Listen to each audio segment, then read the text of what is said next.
11 class, adding, quote, and those kids were pretty fat too. Honestly, I didn't think it was possible that this year's kids could be fatter than last year's, but they are. I mean, short kids are fat, tall kids are fat, and there's a smell. I don't really know how to describe it.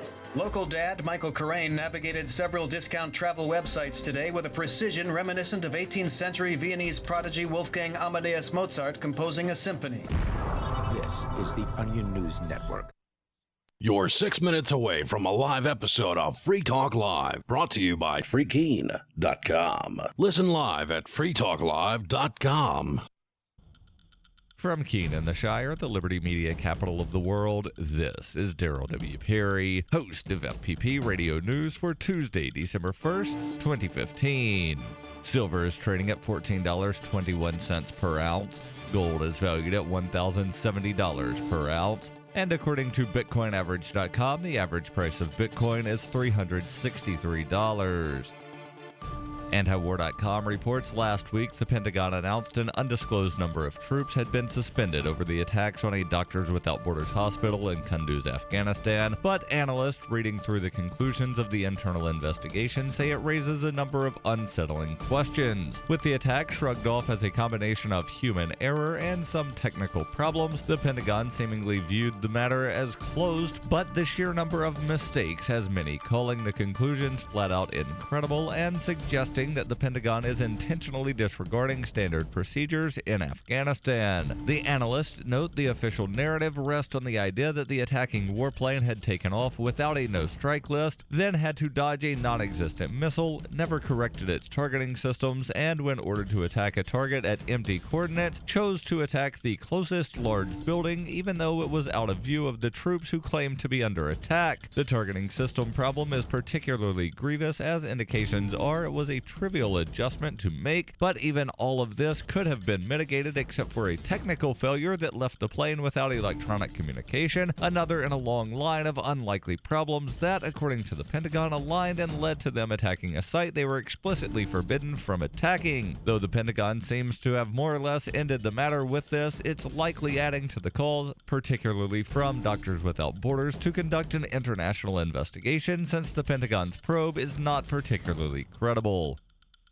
For nearly 40 years, Roberts & Roberts Brokerage has been a trusted source for buying and selling precious metals like gold and silver. They also take Bitcoin for precious metal purchases and have permanently removed the minimum purchase amount for all orders paid in the digital currency. Call Roberts & Roberts today for knowledgeable advice on buying and selling precious metals and a forward-thinking approach to new technologies. 800-874-9760 or visit online at rrbi.co. UPI reports the Federal Reserve Board approved a rule Monday prohibiting the government from extending emergency loans to too-big-to-fail companies. The practice of intervening with loans was essential during the global financial crisis of 2008 and 2009, but was formally abandoned Monday to keep within the confines of the Dodd-Frank Act passed in 2010. The new limits, taking effect January 1st, mean the Federal Reserve is only allowed to loan money to programs and facilities with broad-based eligibility that have been established with the approval of the Secretary of the Treasury, according to the Federal Reserve statement. By broad-based, it refers to any method not designed to aid ailing firms and must be available to at least 5 business entities. Federal Reserve Chair Janet Yellen said the 2008 extension of up to $85 billion of credit to AIG, an international insurance company imperiled during the financial crisis, would have been prevented by this new rule. You can support FPP Radio by shopping online. Whether you're looking for precious metals, bitcoins, or books, you'll find that and more at shop.fppradio.com. Every purchase you make from one of my affiliates, like Namecheap and Amazon, at shop.fppradio.com helps fund FPP Radio. Or you can shop directly from FPP with Bitcoin in the Bitcoin store. That's shop.fppradio.com. Reuters reports the White House announced changes to the U.S. visa waiver program on Monday so that security officials can more closely screen travelers from 38 countries allowed to enter the United States without obtaining visas before they travel. Under the new measures, which were prompted by the November 13th attacks in Paris by militants from the Islamic State, the Department of Homeland Security would immediately start to collect more information from travelers about past visits to countries such as Syria and Iraq. White House spokesman Josh Earnest told reporters in Paris the changes will enhance our ability to thwart terrorist attempts to travel on lost or stolen passports. The DHS would also look at pilot programs for collecting biometric information such as fingerprints from visa waiver travelers, according to the White House. The DHS would also ask Congress for additional powers, including the authority to increase fines for air carriers that fail to verify passport data and the ability to require all travelers to use passports with embedded security chips. This has been FPP Radio News, online at fppradio.com. Sources are confirming that a man currently on a very intense cell phone call has been walking down the same city block for the past 45 minutes, periodically shaking his head and speaking brusquely to the individual on the other line. Please, just give me 1 second to make one point. Onlookers speculate that the man is in his early 30s and is either talking to a coworker, boss, or possibly his wife, girlfriend, boyfriend, attorney, or some sort of client of some kind. They say insanity is doing the same thing over and over again and expecting different results. Thus far, the man has walked by the same cafe over 10 times. You know, when I was coming in, I heard him say, "You're just not listening. That's the problem." So, it sounds like a pretty frustrating phone call. He's running his hand through his hair again. I cannot believe this. I literally cannot believe this. In addition to poking the air when making a point, the frustrated man has also been observed repeatedly massaging his forehead. Thus far, it remains unclear where the man was headed before taking his call, or whether or not the call itself is making him late for something. This is the Onion News Network.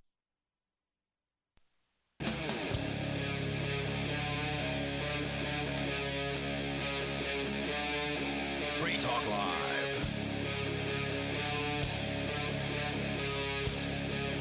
It is Free Talk Live. It's the live Tuesday night edition of Free Talk Live with Mark.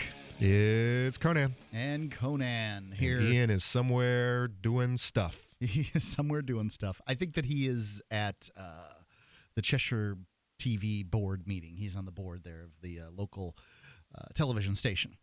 However, since he's not here to pick the topic, I've picked one. Yeah, King Mark. That's right. Intergalactic ruler of all I survey. So there was, if you've been on the internet in the last couple of days, you've likely seen something to do with this story. This gal duct taped her dog's mouth shut. And apparently, let's see, with the post, this is what happens when you don't shut up. And that was I don't know what world she grew up in. That is, I mean, if you're going to do this, the last thing you would ever do would be to put it on social media where the whole world is going to see that, and there's so many dog lovers out there. This can't go well for her. Right. And so obviously she's missing a few. Right. It would be better to tape your child's mouth shut than your dog's mouth shut in today's world. Now, I'm willing to say that this is probably, I'm going to make a guess. This is probably not the first dog to have its mouth taped shut.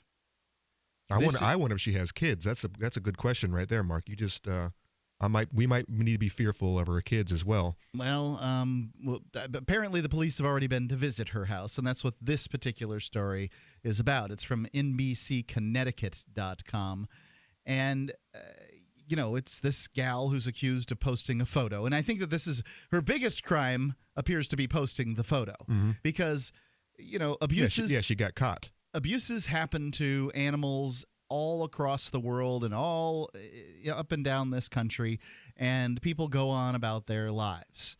And if you call this an abuse, and I'm not even prepared to do that, and I'll defend that shortly, but they do happen, and it's like people want to make a example of her, and you should never be made an example of.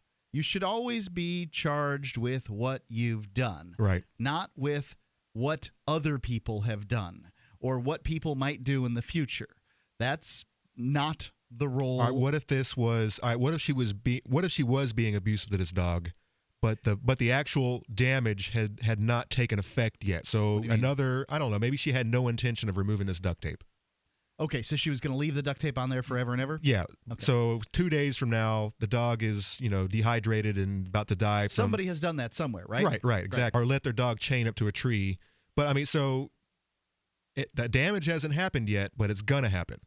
Well, I think that we need to address issues of abuse as issues of abuse occur, as opposed to this could be an issue of abuse. Mm-hmm. I don't know how long this duct tape was on this animal. That would be, how long is it acceptable? And consider that what this is a makeshift muzzle, essentially. We had muzzles for our dogs. We had a particular dog that my mother just didn't trust with everybody around, mm-hmm. and the dog would wear a muzzle when, when guests or whatever, sometimes when guests are around, just in case. You never knew. Did it prevent the dog from barking? It mostly prevented the dog from barking because it couldn't open its mouth all the way. Was it still able to drink water and eat food though? Well, you wouldn't eat. No, it certainly could not eat food, right. Because it couldn't fit through the little holes in the plastic, cage that was around its nose. Oh, so he looked like Hannibal Lecter. Yeah, it was like that. That's very good what she looked like. But I mean, I don't recall the animal drinking water. Usually the muzzle wasn't kept on long. You don't feel particularly welcome in a home where there's a dog with a muzzle running around, I mean, how long are you going to stay? Animals can go some period of time without water in the same way that humans can. And, we're all being, they're being cared for and that kind of thing. So I don't know specifically as far as water goes. I'm going to guess that this animal did not have this tape on for very long, mm-hmm. more than, let's call it 2 hours. And if that's the case, then I say that's not abuse. Now, if you're ripping the duct tape off and you're taking, hair and skin or something like that, it's not very pleasant. But it doesn't look like that's what happened. Let's go to the article. A woman is accused of posting a photo on Facebook showing a dog muzzled with duct tape that sparked an outrage and went viral and she has been charged with animal cruelty in North Carolina. Mm-mm-mm. A Facebook user with an account registered to Katie Brown posted a photograph on her Facebook wall on Friday of a dog that looks like a chocolate lab, with a duct tape wrapped around its mouth and a message, "This is what happens when you don't shut up." Anybody who's had a dog that doesn't shut up has some level of sympathy for Katie Brown. I bet her neighbors were a little happier for at least a couple hours there. There's some video of the neighbors here, and of course they're, like, well, it doesn't seem like a very good idea. This is terrible. But it sure was quiet over there. We got to sleep that night. Yeah. Yeah, right. I had a situation where the neighbor's dog simply wouldn't shut up. I don't know how they slept. Yeah, this is one of my pet peeves is barking dogs. And I can handle lawnmowers and trucks driving by, but barking dogs is just one of those things that it drives me insane. No, well, yeah, it's awful. And previous dog owner. What do you do about that? As a dog owner, what do you do? Well, I trained my dog, and by the way, he was a yippy yapper dog. Mm-hmm. He was a little miniature pincher. I trained him not to bark, and if he did, when he was out in the backyard, he would get the stare. If you bark again, you will get the hose again. Yeah, you will get the hose again. Police in Cary, North Carolina, charged Catherine Lemansky, 44, with animal cruelty after several law enforcement agencies in 3 states tracked her there, and she admitted to police that the incident happened in Cary, according to a statement released by the town of Cary, North Carolina, on Monday. Just a reminder, never talk to law enforcement.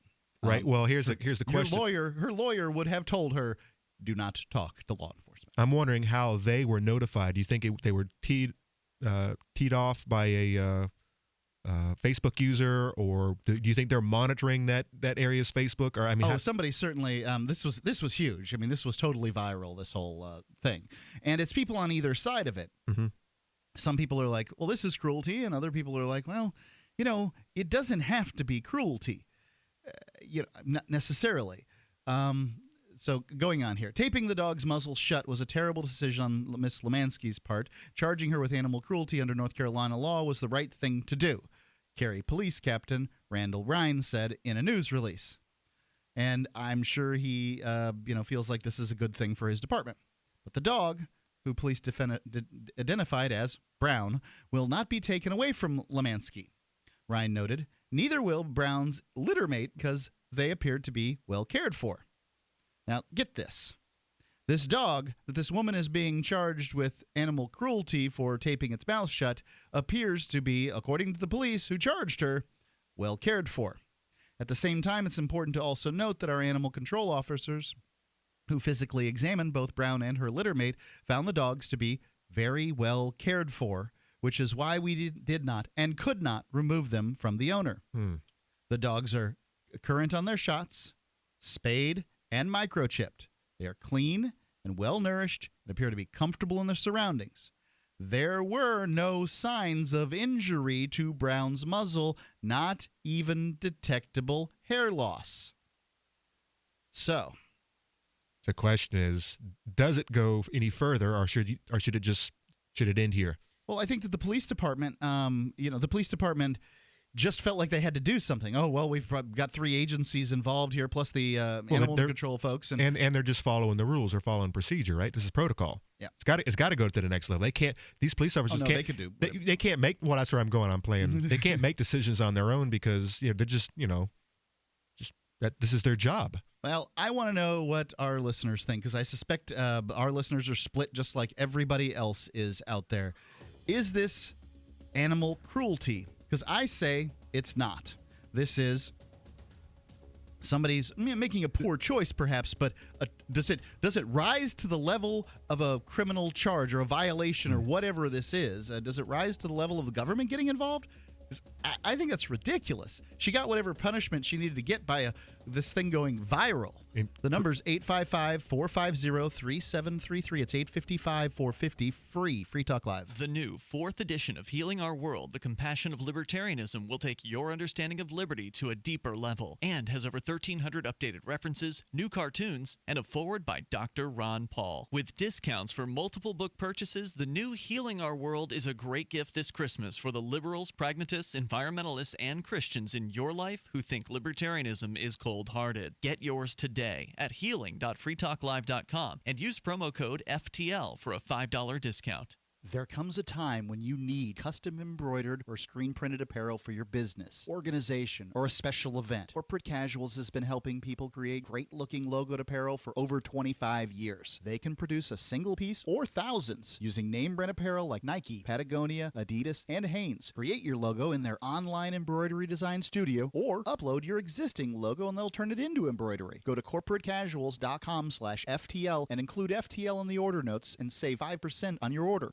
My name is Bill Bonner, and I have an important message. Right now, the highest levels of government are struggling against an inevitable crisis, but they're about to lose control. When this happens, it will rip our country apart in ways you never imagined, from where we shop to the family you want to protect. Look, I've made predictions like this before. A few years ago, I warned that the housing prices would collapse. Before that, I warned that .com companies would crash, and they did.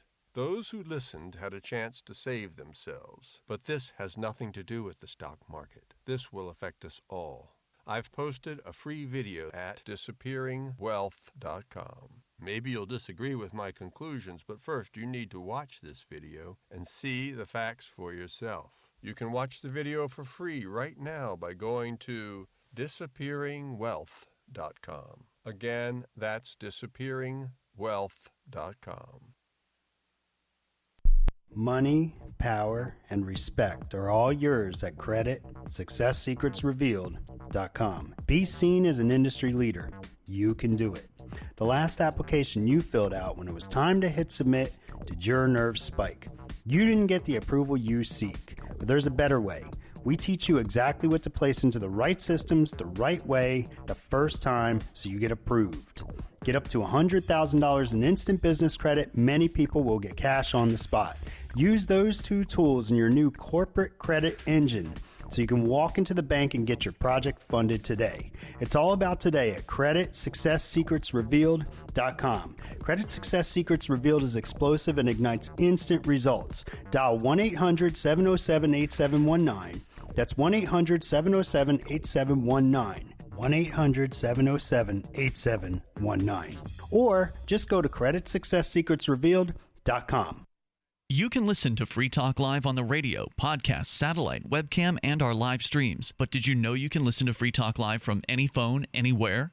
Add this number to your phone, 213-493-0308. It's a long-distance call, so make sure you're familiar with your phone's calling plan. The Listen Lines are airing the latest episode of Free Talk Live 24 hours a day, including our live shows. Call 213-493-0308. That's 213-493-0308. Radio is the most personal of mediums. I exist right now in your head. If you listen to Free Talk Live regularly, you know me. Free Talk Live is on more than 160 radio stations around the U.S. and has been downloaded on every continent around the world. Hundreds of thousands of listeners with ad packages from $600 a month to $6,000 a month. Imagine what we can do for your business, project, website, or idea. Email me, mark@freetalklive.com. Do you love Twitter? Make sure you favorite the LRN.FM Twitter account so you can receive our tweets at twitter.lrn.fm. That's twitter.lrn.fm.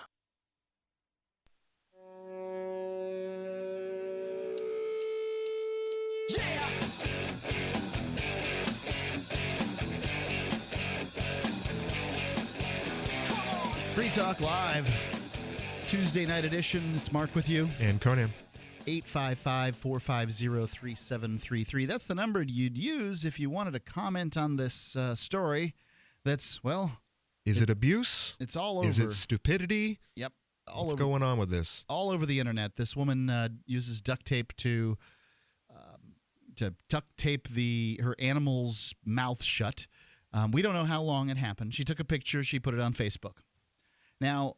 I guess the question I would ask somebody who thought this was abuse.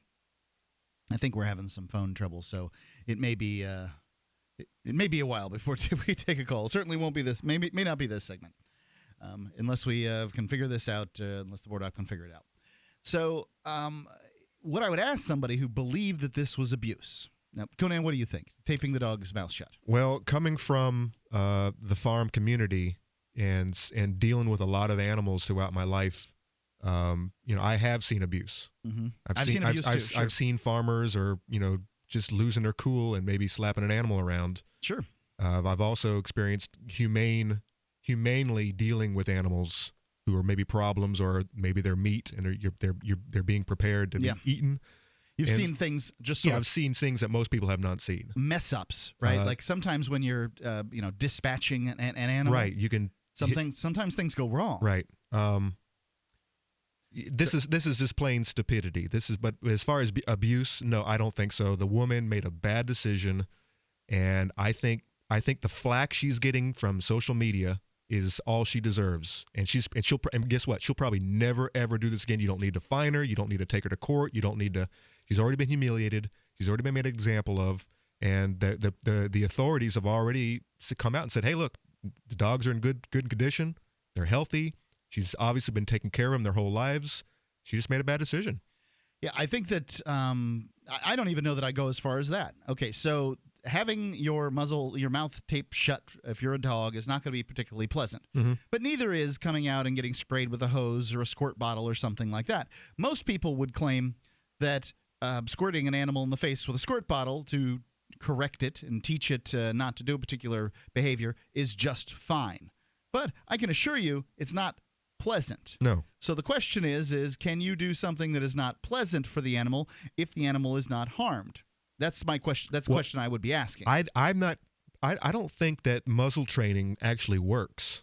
But I mean they do make muzzles that are humane. They don't bite into the dog's bones or this wasn't either. I'm looking at this duct tape and it's not like like this animal's mouth isn't just like abused. It looks all right. The only thing I would be fearful of is taking it off the next day and pulling whiskers with it. You say the next day, but we don't know that if it was on for another hour. Yeah. We have no clue. The they do make muzzles that are made of fabric that slide over dogs' mouths that prevent them from opening their mouths at all. And the fact that they sell these things says to me that, okay, now we have a situation where the only distinction between the duct tape and the muzzle, a fabric muzzle that would hold the animal's mouth shut in the same way, is adhesive. Right. And, I mean, an animal could be hurt, certainly, by having duct tape ripped off of its muzzle. There's no doubt about it. But if that's the distinction, then I don't think the animal should have been the woman should have been charged if there was no sign that the dog was hurt by it, right? There's no visible hair loss. I'm reading from the article here from NBCConnecticut.com, although this is North Carolina, so, whatever. I've got the article I've got. What they're saying is the dog appeared to be well cared for and will not be taken away, nor will its litter mate. That there was no injury, and there were no signs of injury to Brown, that's the dog's muzzle, not even detectable hair loss. So the dog's current on a shot, spayed, microchipped, clean, well-nourished, and appear to be comfortable in their surroundings. It's just that Brown wouldn't shut her trap, and Mama had enough. Yeah. And she got some duct tape out, and, you're told if it can't be fixed with duct tape or what's the other thing? WD-40, then it's not broken, right? So she attempted to fix the problem with one of the two tools that you need to have. And, I've got to say that whatever punishment this woman needed came from the internet. The scolding that she got, the viral aspect of this. You can believe that account has been shut down. And that's, to me, the sum total of what needs to happen. She's seen that this is essentially socially unacceptable punishment for an animal. Now, I would ask somebody to explain to me the difference between, what are the acceptable sorts of punishment that are uncomfortable for an animal, that don't cause serious harm, but the unacceptability of this that is long-term.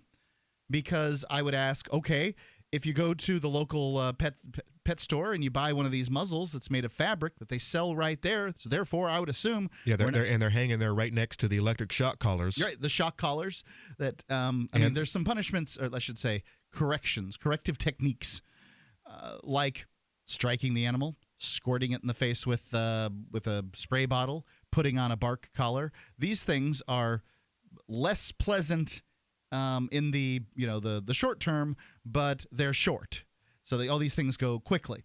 I don't think anybody's ready to say that smacking a dog in the face with a hand is, grounds for a charge yet. I mean, maybe there are some people that are willing to say that, but I would say that they're out there. Yeah, they're welcome to call. The number is 855-450-3733. Because maybe I've got this wrong. I'm just trying to come to a conclusion here. And so far, where I've got to start, the place you have to start is innocent until proven guilty. So I have to assume this woman's innocent. I also have to assume that when beings live together, there's going to be incidences that are less palatable than others. No one wants to, charge the dog when it poops inside or something like that, right? Like there's none of that. The animal gets all the leeway. The human apparently gets none. Okay, are we the rational creatures? Sure. But we're emotional creatures at the same time, and sometimes we come unhinged. But dogs are like big dumb kids. You can't, they're innocent. They don't really know what they're doing, and if they do poop in the living room, they're probably doing it because they really wanted to go outside and take care of business, but you were a bad parent. Sometimes that's the case. Didn't let them out. Sometimes it's the case, but every dog owner's had an incident where you just let the dog out, and then they decide to come in and do it on the floor. Usually these are puppies, and they're still learning, and it takes time. But, I mean, are you telling them that physical correction isn't acceptable in that circumstance? Because I have seen it work. Yeah. I've lost my cool on a dog that I had some time ago, and after she had just kept on going to the bathroom in the house and kept 9 months old. I mean, this was not particularly a puppy. Lost my cool on her, and Used physical correction after I had never used it before. And it worked. That dog never went in the house again. Well, when she was sick a couple of times. But that was the end of this. Suddenly, the message was brought home. So what you're saying is some people just need a dictator. Some people get along just fine, but some people just need a dictator. 855-450-3733. It's 855-450-FREE. Free Talk Live. What do you think about this? Paid non-attorney spokesperson Adam Pulaski of the Pulaski Law Firm with principal office in Houston, Texas is the attorney responsible for the content of this ad. This ad is not legal advice, and the choice of a lawyer should not be based solely upon advertisement. Services may not be available in all states. Attention Xarelto users. If you or a loved one took Xarelto and suffered a serious bleeding event, you may be entitled to financial compensation. Xarelto is a popular prescription blood thinner used to prevent blood clots and protect patients from strokes. These serious bleeding events have led to numerous cases of hospitalization and even death. Phone lines are open 24/7. Call 800-261-0937. That's 800-261-0937. A lot of people's lives and bodies are out of balance. AlkaVision Plasma pH drops optimize pH level and get rid of harmful waste and acid. Just a few drops in water restores vibrance and energy and gets you back in balance. Now order 2 bottles and get $10 off your order. Sign up for monthly auto shipping and save 25%. Call 800-518-7615 or visit alkavision.com. Alkalize your body. Supercharge your health at alkavision.com. Understanding your credit score is the first step towards managing and improving it. This is Charlie Sundstrom with your Van Dyke Mortgage Minute. The most influential component of your credit score is your payment history. Almost equally as important is the amount you owe on credit accounts. Also impacting your score, but to a lesser degree, are the length of time you've utilized your credit, the number of new accounts, credit inquiries, and your various types of credit accounts. To help achieve or maintain a healthy credit score, have a system set up to assure your bills are always paid on time. Don't max out your cards. It's better to have a high credit limit with a low balance. Never close old accounts. The age of these can actually help your credit score. But don't be afraid to use your credit. You need several accounts in order to have a credit score. Just keep the corresponding payments within your means. For your mortgage pre-approval and refi needs, start by visiting VanDykeMortgage.com. Corporate NMLS 3035. Van Dyke Mortgage is an equal housing lender. Charlie Sundstrom, NMLS 134251. When I found the Free State Project, I knew it was the key to achieving liberty in my lifetime. It's awesome to be surrounded by like-minded, freedom-loving activists who've moved here to New Hampshire. From politics to civil disobedience, we have it all. Where I came from, it felt that no matter what I did, liberty was dying. Perhaps you feel the same way? Call 888-377-2515 now to learn more about the Free State Project. That's 888-377-2515 or visit freestateproject.org. Did you know that you can listen to and watch Free Talk Live during our live show 7 days a week from 7 to 10 p.m. Eastern via our studio cam at cam.freetalklive.com? Not only that, but you can also chat with other listeners at the same time. Do I need to mention that both the studio cam and chat room are totally free? Outside of Free Talk Live's live hours, you won't see a cam feed, but will hear audio from the Liberty Radio Network. So listen, watch, and chat all free at cam.freetalklive.com. That's cam.freetalklive.com. An innovative new smartphone app funded by the GOP is set to streamline voter discrimination in key swing states. With more on this fascinating story, we go to Jason Copeland. Well, thanks, Andrea. You know, a new election means a new set of racist voting laws in battleground states, causing long delays and chaos at the polls. But does it have to be so cumbersome? This year, the exciting new Vote Right app aims to help minorities avoid the hassle by stripping away their vote right in the palm of their hands.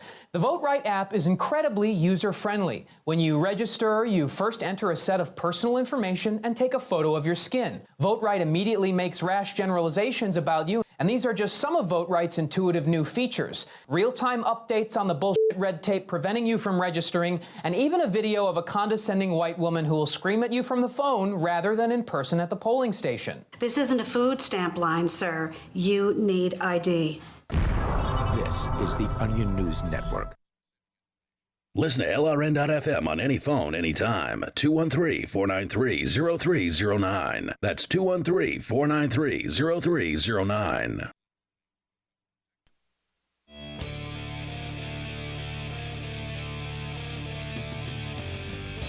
So it's Free Talk Live.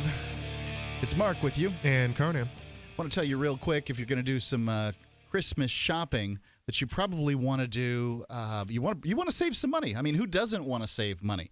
Well, we've made it easy for you. You just go to saveatpurse.com to do all the shopping that you do on Amazon. You can get just about everything you can get at Amazon there, but you can get it at a huge discount.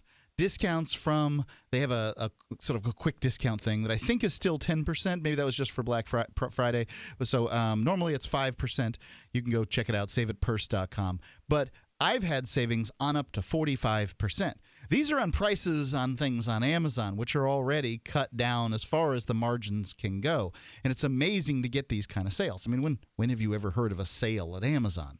They almost never do that. They may have some Black Friday things going on that are loss leaders, but you're not going to save 45% off of retail there. Their retail.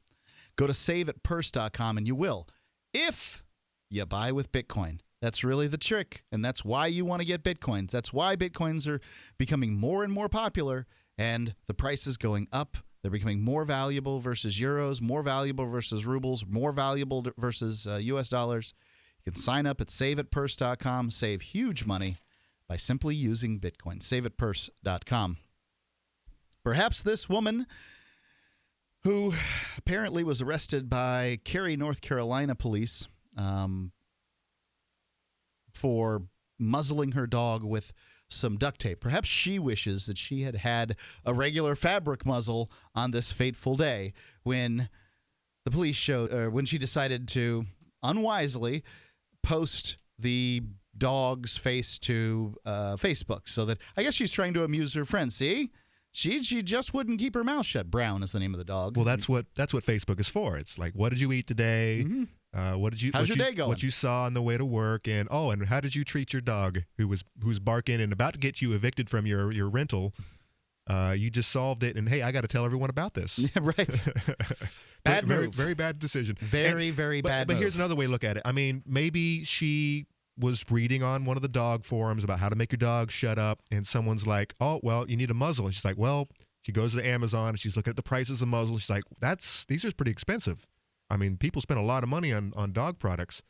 And she's like, well, you know what? Maybe I should just test this and see if it just works. So I got duct tape on the workbench over there. I'll try it out. And if you're going to make a muzzle from duct tape, you should make it so it doesn't stick to the animal. Because from what I can distinguish here, the big problem is adhesive. That people are worried about the animal. The duct tape looks sort of, rough-hewn. Looks like it looks trashy, I guess. And when it's stuck to the dog's muzzle, they're worried that it's going to tear skin, that it's going to pull out hair, and a variety of other things. And essentially, remember, there's a contingent out there, a percentage of the population that believes essentially coming into contact with animals is abuse. Right? And they're the same guys that believe that, we should all be eating grains and living off of mushrooms.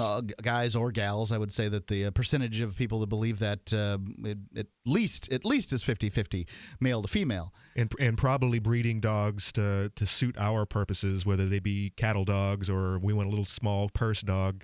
Well, consider what it is for a dog. I mean, like the life for a dog is prison, right? Except they love it.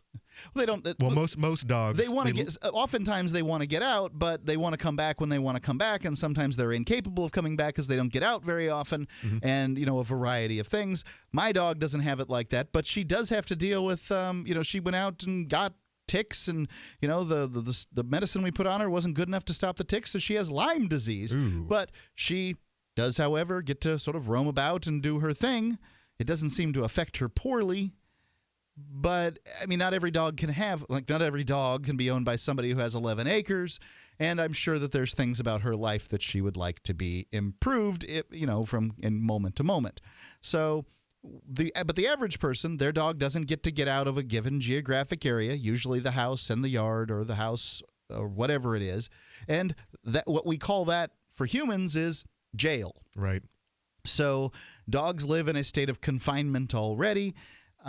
You cannot treat them like humans, because if you just let them go about doing their thing, they're going to act like dogs. They'll be in the garbage next door. They'll be running out on the highway, causing an accident. lucky to survive an accident that happened on the interstate in down in Bradenton, Florida, because some redneck couldn't keep their dog in their yard. Yeah, we actually lost a dog, very young dog, couple of months old, who was out there chewing on the electrical cable, and he electrocuted himself just like that. 120? Regular, yeah, just a small 120. Okay. Kind of surprised that would kill the animal. I don't know. He got stuck on it somehow. He's dead. It couldn't get off of it. It can happen. I mean, we're talking about a wet mouth. Maybe that's what that did it. Yep. Well, these things happen. So yeah, dogs not so smart. They're fun to have around. You can't so you can't anthropomorphize an animal. They have to be treated like an animal, however that is. And we have to decide what is a proper and what is acceptable behavior for animals in our society. And remember that other societies treat animals differently. They eat dogs in China. Mm-hmm. We eat animals here in the United States, very smart animals. Pigs, for instance, as smart as dogs, according to anybody out there, and some would claim that that pigs are even smarter than dogs. How come it's acceptable to house pigs in big, giant factory farms where they're 50 to a pen?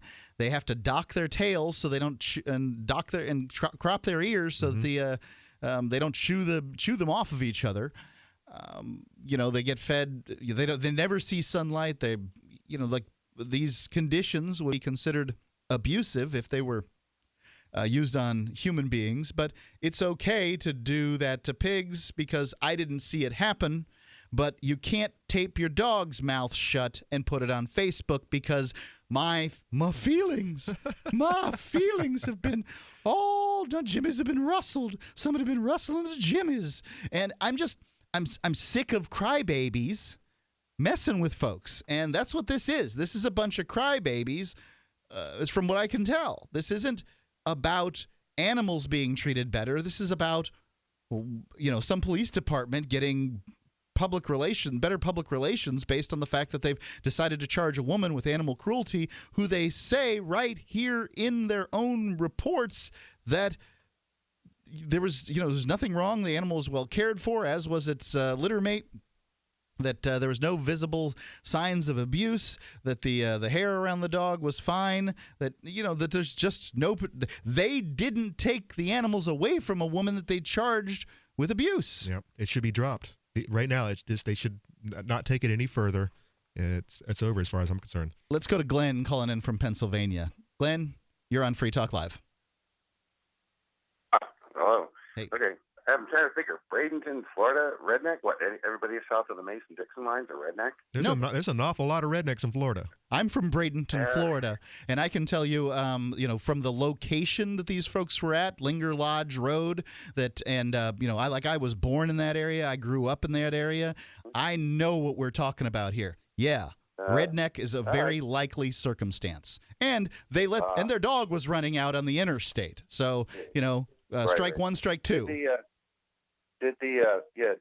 Have done the DeSoto Festival myself. Interesting. You've been to the DeSoto Festival? Okay. Did you catch any of those little coins that they toss out there? Oh yeah, we got those. I was in high school choir back in the 70s. I had every one of them for like several successive years. Mm-hmm. Go ahead. Yeah. Well, that became politically incorrect too. Anyway, as usual, I disagree with you at multiple levels. Okay, great. Well, first of all, it's very important to be able to respire through both your nose and your mouth. If you get nasal congestion, stuff like that, if that dog got plugged up, you could have trouble breathing. If I do a whole bunch of stuff right and I don't do a bunch of bad stuff wrong, but I do something wrong, then I've still done something wrong. Okay? Yeah, sure. So, okay. That's how the criminal justice system works. You can live a perfect life. You do one thing wrong, bam. Glenn? And the way abuse happens. Glenn, just hold on just 1 second. I want to hold on to you here if I could. The number is 855-450-3733. Free Talk Live, 855-450-FREE. Have you become a slave to big tobacco? Have they taken away your money, your health, and even your freedom, forcing you to stand out in the cold this winter? There's an alternative. With the help of Jimmy the Juice Man and GiantVapes.com, for less than the cost of a carton of cigarettes, you can make the switch to electronic cigarettes and take back your freedom. At GiantVapes.com, you'll find a selection of high-quality, reasonably priced electronic cigarette hardware kits to get you started, and a selection of delicious, premium, flavored liquid refills from the award-winning Jimmy the Juice Man brand. These aren't the junk you find at your local convenience store or gas station. Use coupon code FTL10 for 10% off your first order of hardware and Jimmy the Juice Man brand liquid at GiantVapes.com, where you'll always get free guaranteed same-day shipping. Break free of the chains of sin taxes and big tobacco. Free same-day shipping and 10% off from GiantVapes.com with coupon code FTL10.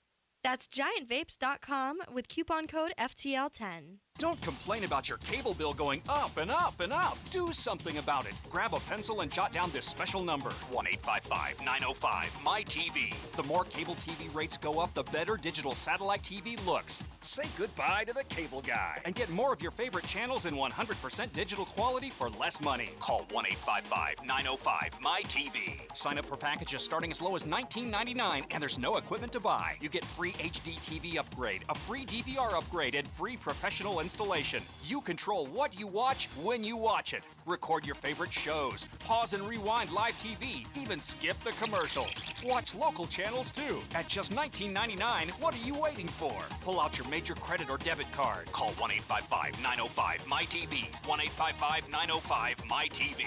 Say goodbye to the cable guy. Cut costs and get more. 1-855-905-MY-TV. 1-855-905-MY-TV. What if the key to achieving liberty in your lifetime was to move together with others who think like you? Liberty activists are joining the Free State Project, which is over 85% of the way to its goal of 20,000 participants. And they're already making the move to New Hampshire. The successes are piling up and are proving the Free State Project is a real movement and no longer just a great idea. When you're planning your move, consider Keene. Keene is famous for its civil disobedience and non-cooperation, and there's plenty of political opportunity as well. If you're a regular reader of freekeene.com, you know there's a lot going on in Keene. Keene is the liberty media capital of the world, with television, talk radio, and more, all originating here. Though it's more than just activism, with regular social events each week. See what's happening at freekeene.com and get connected with video, audio, free books, a forum, and activist tools you can download and use in your area at freekeene.com. That's freekeene.com. LRN.FM is proud to announce our official listening apps for Android and iOS devices. Now you can easily tune into our streams anywhere, anytime on your smartphone or tablet. Just visit apps.lrn.fm or search for LRN.FM in the Android or Apple app stores. Please download, rate it 5 stars, then share the link on social media, and let your friends and family know how you're listening to LRN.FM. Download it now, free at apps.lrn.fm. That's apps.lrn.fm. This Your Family Today tip is brought to you by Nesquik. Try Nesquik 4-packs, perfect for lunches and great for kids on the go. Look for it in the juice aisle. Snack time is a great chance to sneak extra calcium into your child's diet without making him feel like he's eating something he doesn't want. Serve up dairy-rich foods like smoothies, flavored milk, frozen yogurt, and string cheese. He'll love the treat, and you'll love knowing how good it is for him. For more tips like these, visit us at parenthood.com/yourfamilytoday. If you enjoy LRN.FM, please contribute to your favorite shows via their websites and become an amplifier at amp.lrn.fm. That's amp.lrn.fm.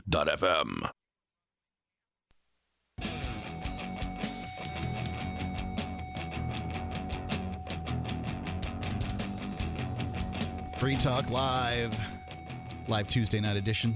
It's Mark with you. And Conan.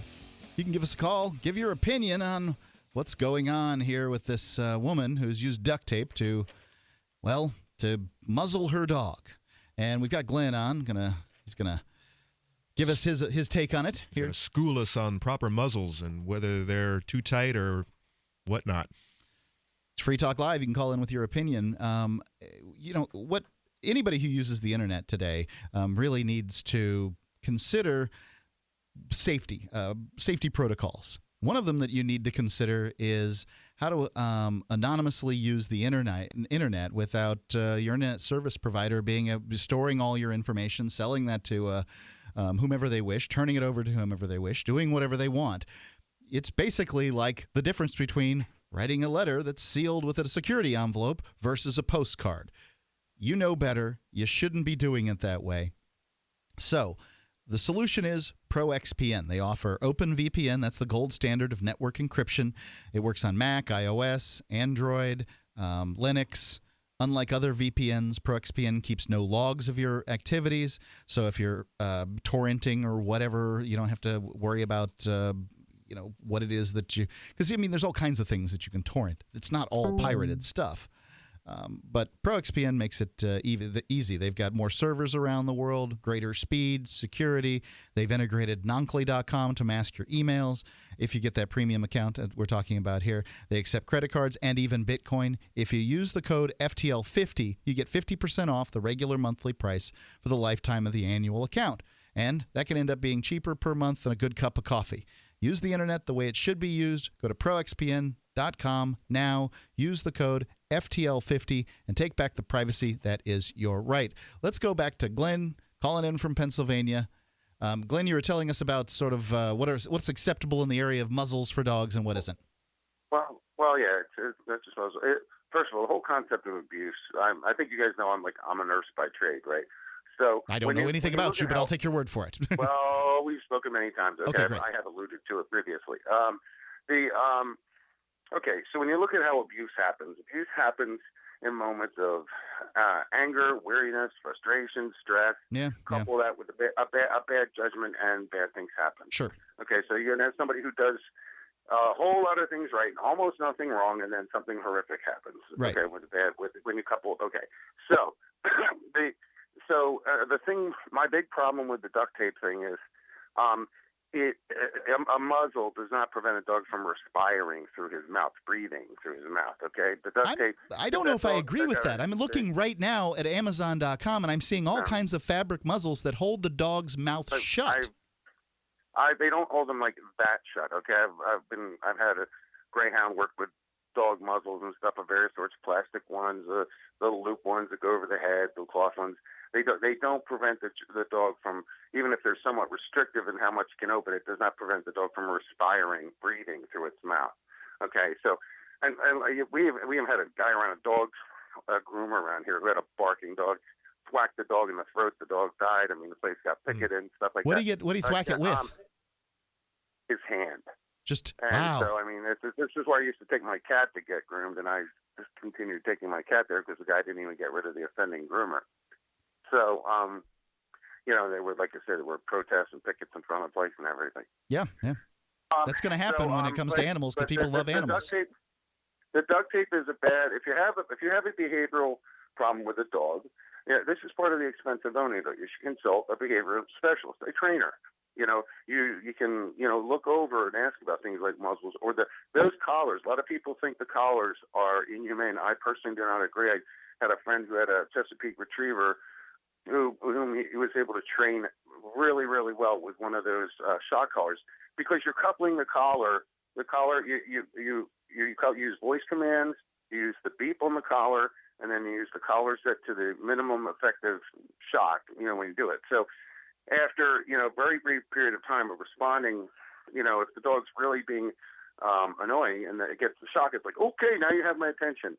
So that's a 3-step thing. Your goal is to get the dog to respond to the verbal command.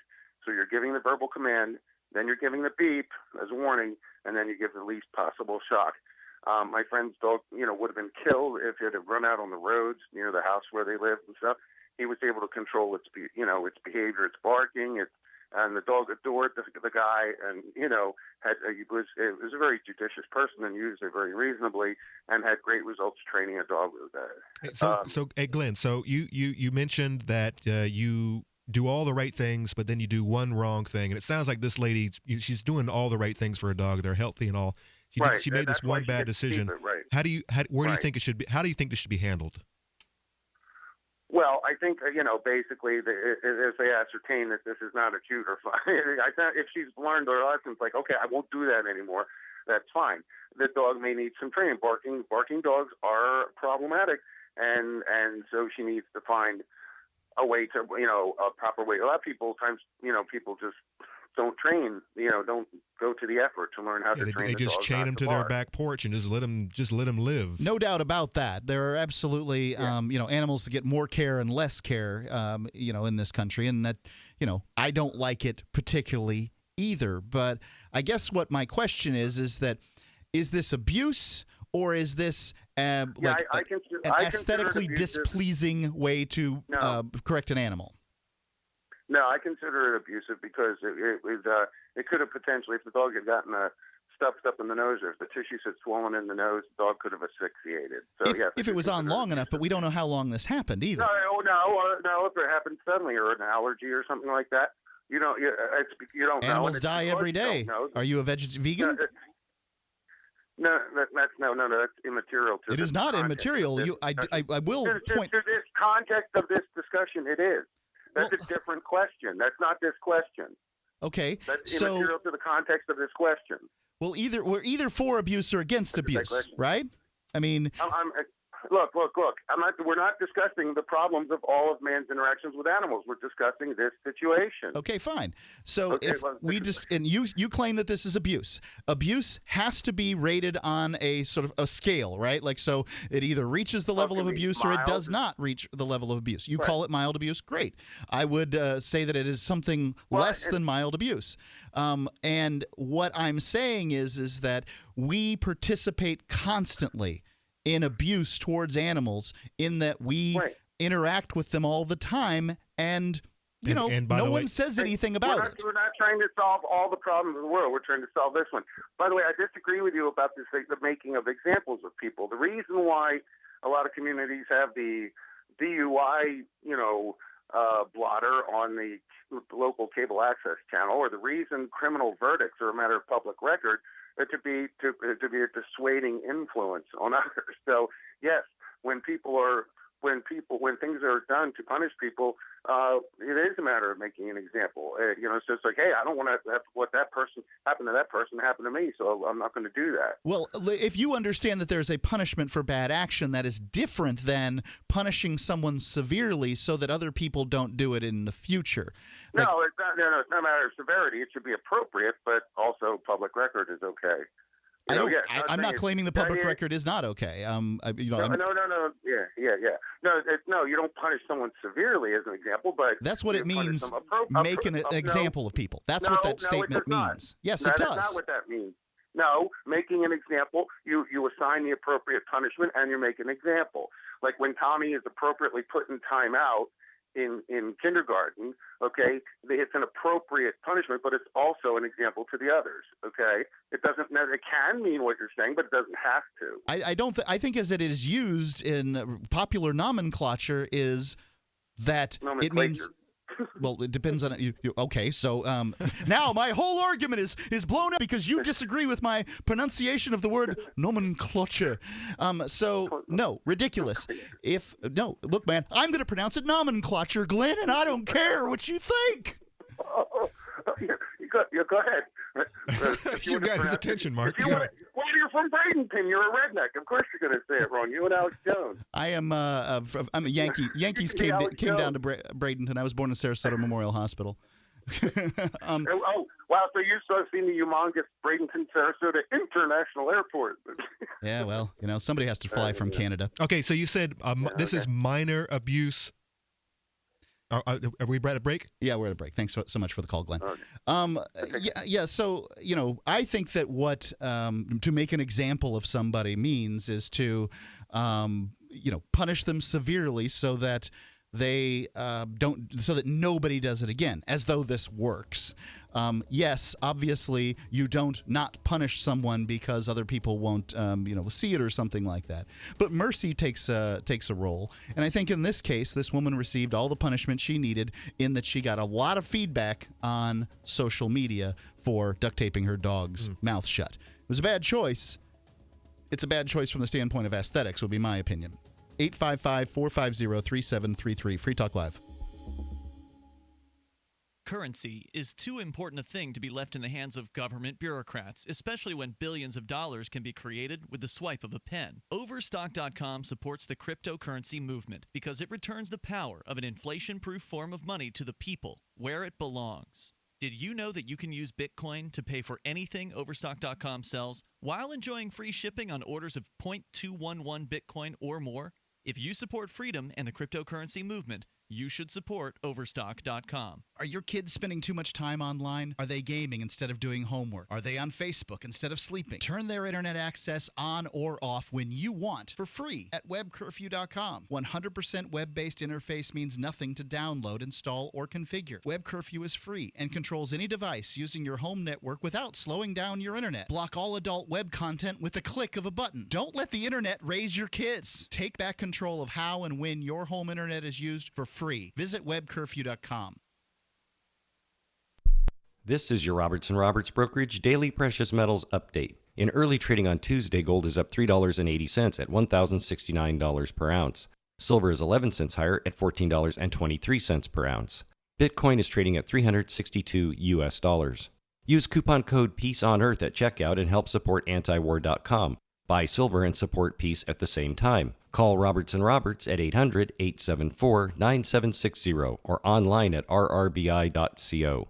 The three most important things you can do for Free Talk Live are: 1, share one episode a week on Facebook or in some other social networking site. 2, buy the things you buy online through shop.freetalklive.com. 3, give $5 a month to the AMP program. You likely buy all kinds of things online. Amazon is the largest online retailer. You can get what you need at the same prices with free Super Saver shipping by going to shop.freetalklive.com. Please do your online shopping at shop.freetalklive.com.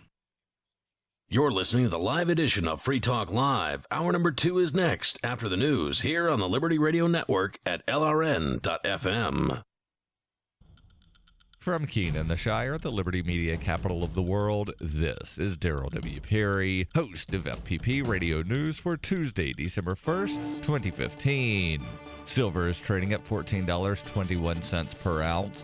Gold is valued at $1,070 per ounce. And according to BitcoinAverage.com, the average price of Bitcoin is $363. Antiwar.com reports last week the Pentagon announced an undisclosed number of troops had been suspended over the attacks on a Doctors Without Borders hospital in Kunduz, Afghanistan, but analysts reading through the conclusions of the internal investigation say it raises a number of unsettling questions. With the attack shrugged off as a combination of human error and some technical problems, the Pentagon seemingly viewed the matter as closed, but the sheer number of mistakes has many calling the conclusions flat out incredible and suggesting that the Pentagon is intentionally disregarding standard procedures in Afghanistan. The analysts note the official narrative rests on the idea that the attacking warplane had taken off without a no-strike list, then had to dodge a non-existent missile, never corrected its targeting systems, and when ordered to attack a target at empty coordinates, chose to attack the closest large building even though it was out of view of the troops who claimed to be under attack. The targeting system problem is particularly grievous, as indications are it was a trivial adjustment to make, but even all of this could have been mitigated except for a technical failure that left the plane without electronic communication, another in a long line of unlikely problems that, according to the Pentagon, aligned and led to them attacking a site they were explicitly forbidden from attacking. Though the Pentagon seems to have more or less ended the matter with this, it's likely adding to the calls, particularly from Doctors Without Borders, to conduct an international investigation since the Pentagon's probe is not particularly credible.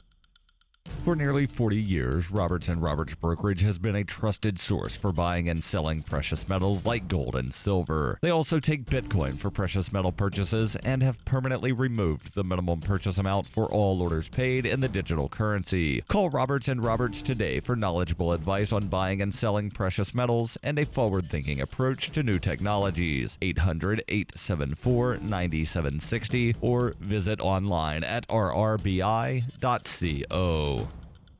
UPI reports the Federal Reserve Board approved a rule Monday prohibiting the government from extending emergency loans to too-big-to-fail companies. The practice of intervening with loans was essential during the global financial crisis of 2008 and 2009, but was formally abandoned Monday to keep within the confines of the Dodd-Frank Act passed in 2010. The new limits, taking effect January 1st, mean the Federal Reserve is only allowed to loan money to programs and facilities with broad-based eligibility that have been established with the approval of the Secretary of the Treasury, according to the Federal Reserve statement. By broad-based, it refers to any method not designed to aid ailing firms and must be available to at least 5 business entities. Federal Reserve Chair Janet Yellen said the 2008 extension of up to $85 billion of credit to AIG, an international insurance company imperiled during the financial crisis, would have been prevented by this new rule.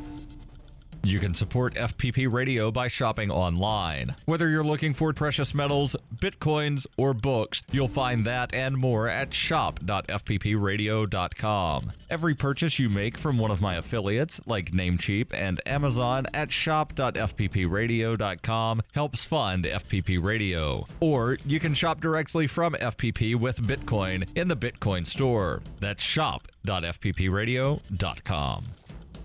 Reuters reports the White House announced changes to the U.S. visa waiver program on Monday so that security officials can more closely screen travelers from 38 countries allowed to enter the United States without obtaining visas before they travel. Under the new measures, which were prompted by the November 13th attacks in Paris by militants from the Islamic State, the Department of Homeland Security would immediately start to collect more information from travelers about past visits to countries such as Syria and Iraq. White House spokesman Josh Earnest told reporters in Paris the changes will enhance our ability to thwart terrorist attempts to travel on lost or stolen passports. The DHS would also look at pilot programs for collecting biometric information, such as fingerprints, from visa waiver travelers, according to the White House. The DHS would also ask Congress for additional powers, including the authority to increase fines for air carriers that fail to verify passport data, and the ability to require all travelers to use passports with embedded security chips. This has been FPP Radio News, online at fppradio.com. It's The Onion Radio News. A family of 5 is found alive in the suburbs. This is Doyle Redland reporting. The Holzapfel family, long feared missing or spiritually dead, was found alive in the Chicago suburb of Buffalo Grove today, somehow managing to survive in the hostile environment for more than 8 years. Rescuers discovered the 5-person clan after a survey plane spotted a signal fire from a barbecue grill. To protect themselves from the elements during their long ordeal, the Holzapfels fashioned a 3-bedroom ranch-style lean-to with brick facing and white aluminum siding. Paramedic Mary Gills was first on the scene. They were all suffering from severe cultural malnutrition. The Holzapfels have been returned to civilization for now, though trips to the Art Institute of Chicago and a nice Peruvian restaurant intended to reacquaint them with urban living have been met with confusion and resistance. Doyle Redland for The Onion Radio News, online at theonion.com.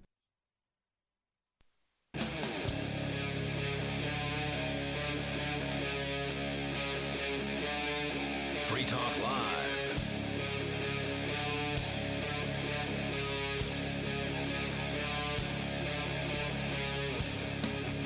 This is Free Talk Live. We're launching into the second hour of the program. Of course, you can join us here. We'll give you the toll-free numbers. That's 855-450-FREE, 855-450-3733. Skype username is LRN.FM. My name is Ian. And Conan. And Mark. And I apologize for my tardiness tonight. You were here half the time. Not half. Well, I mean, I guess half the time I was tardy, I guess is what you're saying. Yes, I was a little late. I was attending the local board meeting of the Cheshire TV, as it is called. It is a local public access channel on which I serve as one of the board members in a role of protecting freedom of speech here in Cheshire County, New Hampshire. What kind of disreputable behavior have you defended at this point? No, there was no freedom of speech issues tonight, but that's generally one of the reasons that I do it. Anyway, let's go to your phone calls and thoughts. Then coming up, why do women fake orgasms? And Mark, you wrote a piece about meat not being murder. Yeah, I intend to sort of couple it with our last hour's segment about last hour's topic about the woman who duct taped the dog's mouth shut. Who's now being charged criminally. Yes. Well, in Florida, was it? North Carolina. North Carolina. Okay. I heard you talking about Bradenton. They had to chase her all over the country, actually. Really? Yeah. Okay, let's go to Tom. He's in New Hampshire. You're on Free Talk Live. Hello, Tom. Yeah, on September 12th, 2006, Syrian security forces repelled an attack against the United States Embassy in Damascus, and one of the Syrian guards was killed. So, naturally, White House spokesman Tony Snow went and made a statement thanking the Syrians for, doing a good job. And they replied, in turn, that United States actions in Iraq, Lebanon, and the Palestinian territories are inciting the rise of radical Islam. So it's kind of like your mother pulls your big brother off of you and then scolds you. Hey, look, don't pick a fight with him either. Don't. And that's an important one. Like I say, remember that particular date of September 12th of 2006 when you're bringing up what the United States has done to incite all of this terrorism. There's a textbook example. There's a lot of truth to it. Let's face it, the war in Iraq was started just so Vice President Cheney's friends at Halliburton could make money off the oil. So and selling military armaments. It's there was no. They never declared war, and it was that was also the one years ago. I set up the Free Talk Live cast with how long have we been fighting a war in Iraq? And when they answered it, I said, we haven't been fighting a war in Iraq. They are fighting the war in Iraq. But like I say... technically, they never declared a war in Iraq. Yeah, but that doesn't make it less of a war. The war between the states was never declared. And you know why they call it the war between the states? It was... The Confederates called it that. The Union called it the War of the Rebellion. But you have the United States, which is one state, and the Confederate States, which was the other state. So there's two stateses, except that there's no such word as stateses, and it's between two different stateses. And so they called it the war between the states, and that's why that got that name. And that was never formally actually declared war. But definitely it's a thing to ask the candidates for Congress, for United States Senator, and for President. What are you going to do to stop the provocations that are inciting the rise of radical Islam? It's one thing to beat up the terrorists, but it's another thing to help slow down their recruitment efforts by, don't incite the rise of radical Islam. Don't start a war in Iraq just so... But that's, of course, exactly what they want to do. I mean, that's what they've been doing for decades, is meddling with the Middle East so they can have an excuse to send military to the Middle East and to occupy and continue to spend taxpayer dollars and benefit the military-industrial complex. You really think that that's it? I mean, don't you think that they wish that the people in the Middle East would just roll over and take their tyranny like they should? Like they should? Who wishes that? The U.S. government? The U.S. government, the State Department. They think that they must think that the Middle Eastern people are as stupid as the typical U.S. voter, who a bunch of fat, stupid, ugly old ladies that watch soap operas and play bingo and read tabloids and don't know the metric system, keep waddling off down to the polls. Oh, this one smiled and waved to me outside. Americans have it a lot better than the people in the Middle East. So I would say that it's they're responding to incentives in the sense that Americans have the illusion that their government's responding to them. Tom, thanks for your call. And they don't know the metric system. Let's go to Rebecca. She's in North Carolina listening online. Hey, Rebecca, you're on Free Talk Live. Hey, I think you said earlier that you wouldn't describe yourself as an anarchist, but would describe yourself as a volunteerist. And I was wondering if you could tell me how you define those terms. I've only become familiar with them recently, and just why you would say that you're not an anarchist. Did someone say that's on the air tonight? I think or were you talking said about it last night? previously, but I don't use. I'd like to give it an opportunity to explain too. Ian, you go first. I was just curious about Conan. Conan, how do you describe yourself? Free market anarchist. Free market. The problem with going with anarchy is that it's been dragged to the mud, and I mean, just up until recently, it's really been a commie term. That's what. If you look up online, not up until recently, today, if you go online, you type in Google, tell me about anarchy, you will find a belief system that is entirely unlike what you believe. Right. So, yeah. But you still use the word anarchist. I go with free market anarchist. Free market being the key words. Don't you feel like the term anarchist evokes the idea of bomb throwing and violence? Yes, and but yet you still use it. Car flipping and the whole nine. I'm trying to, I'm doing to take it back. I'm doing my best to take it back. Okay, you'll never get it. But I still go with libertarian. It depends on who I'm talking to. If I'm talking to some conservative Republican, I'm going to tell them I'm a libertarian. I'm not an anarchist, not just because the word I think it has negative connotations, but also because I believe in self-rule. So it's not that I don't want a ruler. I want to rule myself. And wouldn't you say, Mark, didn't you say that that's an autarchist? Autarchist or autarchist would be the proper use of the the suffix, the prefix in that circumstance. Because an anarchist is someone who is against rulers. Right. It would be no rulers, so therefore you couldn't be a self-ruler, so you would lie on the floor and flip like a fish or something. There is no value to me to the term in that it one can communicate to people who understand what that there's a continuum of the ideas of liberty by saying I'm a voluntarist, and they understand what that term means. Well, most people don't understand what that term means. Most people don't, so that's why I tend not to use it, and I just say I'm a libertarian.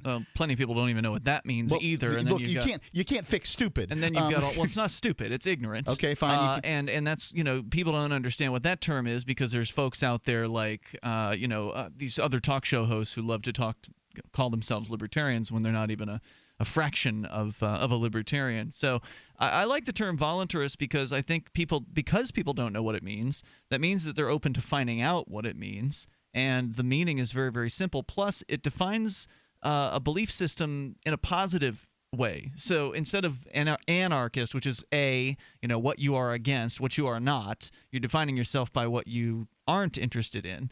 A voluntarist is a positive definition, meaning that I think all human interaction should be consensual. That is what a voluntarist or voluntarist is. So I think that's why that's the best term. Really, the only reason that people use the term anarchist is because Murray Rothbard decided that an academic who didn't have any particular motivation to make these ideas palatable. This is a long time ago. Not a communicator, an academic. Right.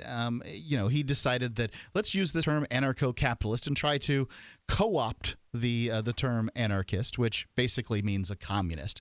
So I'm not going to get it. And there's this huge, long fight that's going on the internet between libertarians calling themselves anarchists and socialists calling themselves anarchist over who's the real anarchist. And the answer is nobody. It's a dumb word that's improperly used. All right, Rebecca, if you want to comment, you're welcome to stick with us here. It's Rebecca in North Carolina. Your calls are welcome as well at 855-450-FREE. That's 855-450-3733. Coming up, meat is not murder and why women fake orgasms. We got all that and your calls and thoughts. It's Free Talk Live. Every once in a while, you get information that's worth changing your life for. This is one such time. You can save up to and beyond 25% on all purchases at Amazon. You probably heard of Bitcoin and just not thought much about it. You certainly know that you can get competitive pricing at Amazon, but now you can get a 25% discount on nearly everything you need to live. I've just given you a huge raise, and all you have to do is claim it. You go to saveitpurse.com and open an account. Do this right now. Don't wait. Then you fund the account with Bitcoin. You can buy them through expresscoin.com with a check or money order. There are other ways to get Bitcoin, but that's fast, safe, and easy. This information is worth you changing the way you do things. Go to saveitpurse.com right now, get signed up, and cash in on the huge raise I'm offering you. 15 to 25% off of everything at Amazon through saveitpurse.com. It's saveatpurse.com. Concerned about harmful contaminants in your water? Look to ProPure, the most trusted name in gravity water filtration systems. ProPure, with the silver-infused Pro 1 G2.0 filter, removes over 200 contaminants, including VOCs, heavy metals, chloramines, pesticides, pharmaceuticals, fluorides, and radiologicals. We don't just say it, we back it up. The Pro 1 G2.0 filter is NSF 42 certified and independently tested to meet NSF 53 and P231 standards. Pro Pure Water, the way nature meant it to be. Clean, crisp, and refreshing. Purchase with confidence in quality, performance, and customer service. Take advantage of our biggest holiday 25% off sale going on now. Visit your authorized Pro Pure dealer or ProPureUSA.com. That's ProPureUSA.com. Or call 800-544-3533. 800-544-3533. Since time began, tyrants have taken aim at personal liberties. Now there's a movie that aims back.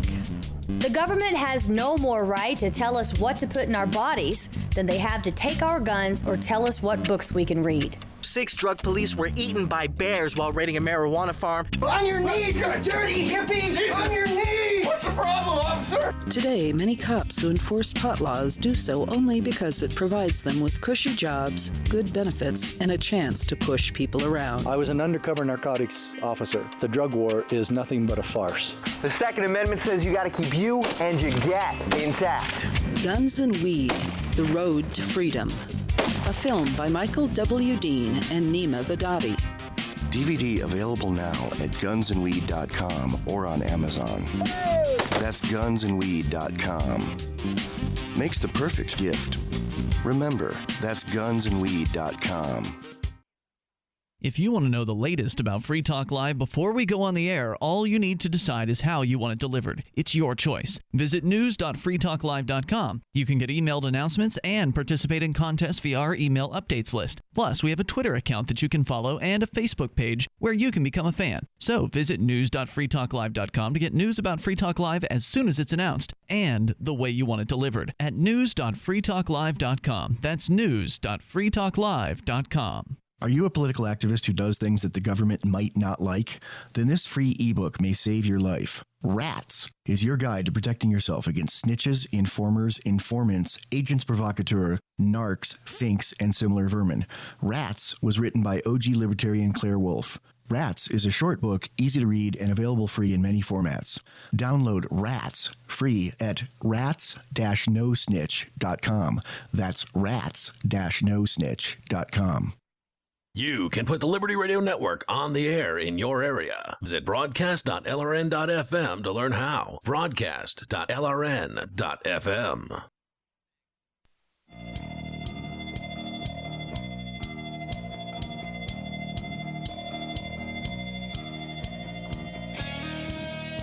It's Free Talk Live. You can join us right here, toll free, 855-450-FREE. That's 855-450-3733. We've got Skype. Skype on in here at username LRN.FM. Now, we were talking about voluntarism there a moment ago. If you want to come to a place where you can meet more voluntarists than you could possibly actually meet in a weekend. Shake a stick at it, if you will. Yeah, come to the Liberty Forum, February 18th through the 21st. It's happening in beautiful, snowy. It will likely be snowy at the time this happens. It's not snowy yet here. Manchester, New Hampshire at the Radisson Hotel.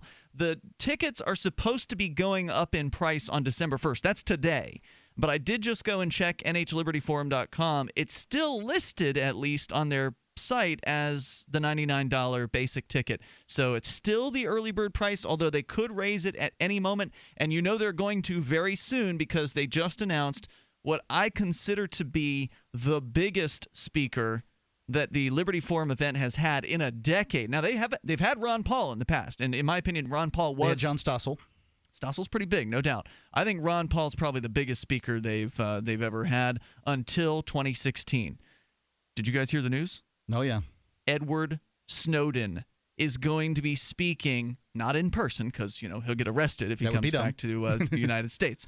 But Edward Snowden, who doesn't exactly grant a whole lot of interviews and do a whole lot of speaking gigs, he's going to be, I presume, a keynote speaker at the Liberty Forum. At the very least, he will be speaking at Liberty Forum via video link from Moscow. And wow, talk about a huge score for the Free State Project's Liberty Forum event. This is a big deal. This is going to get the Free State Project international coverage. I mean, when Edward Snowden speaks, people pay attention. As long as he's wearing his broken glasses. And for good reason. Are they still broken? I believe they're still broken. So Snowden at Liberty Forum. If you want to get your tickets for the $100 or $99 basic ticket, and then all-inclusive tickets are $359, that's an entire weekend. That's Thursday through Sunday. The all-inclusive includes all the special meals. which you don't get with the basics. So you get all those roundtable discussions, roundtable meals where you get the fancy catered dinners and things like that. So you choose. You choose how you can experience this event. Either way, whatever ticket you get, the $100 ticket, you get to see Snowden, and you get to see all the speakers and everything that goes on there. So go to nhlibertyforum.com. For a little while there, I was a little worried about the Liberty Forum this year, thinking, all right, well, who's the big speaker going to be? They haven't announced anybody big yet, and it's going to be hard to top this one, period. I mean, this may be the pinnacle of the event. Let's go to nhlibertyforum.com, February 18th through the 21st. Spend a portion of your winter up here with us in what will be a likely very warm hotel in Manchester. Chris is on the line listening in Indiana. You're on Free Talk Live. Hello, Chris. Hey, Ian and Mark. How are you guys doing? We got Conan here, too. Go ahead, Chris. Hey Conan. I just have a general question about volunteerism. I got in a discussion online with someone who's a law student, and basically the conversation devolved into whether or not we as a society or the marketplace of ideas has already tried volunteerism. He contended that in the Middle Ages, it was basically a free-for-all of ideas, and that basically violence won out. Whoever had the biggest army, whoever had the most money, won out. I've always contended that doesn't sound like volunteerism to me. A true volunteer society is more an evolution past the nation state. Yes. I would agree with that. That's the point that I would make on this, is that I would not argue one way or the other whether voluntarism or libertarianism or whatever terminology you wish to use would or wouldn't work at a given period of time.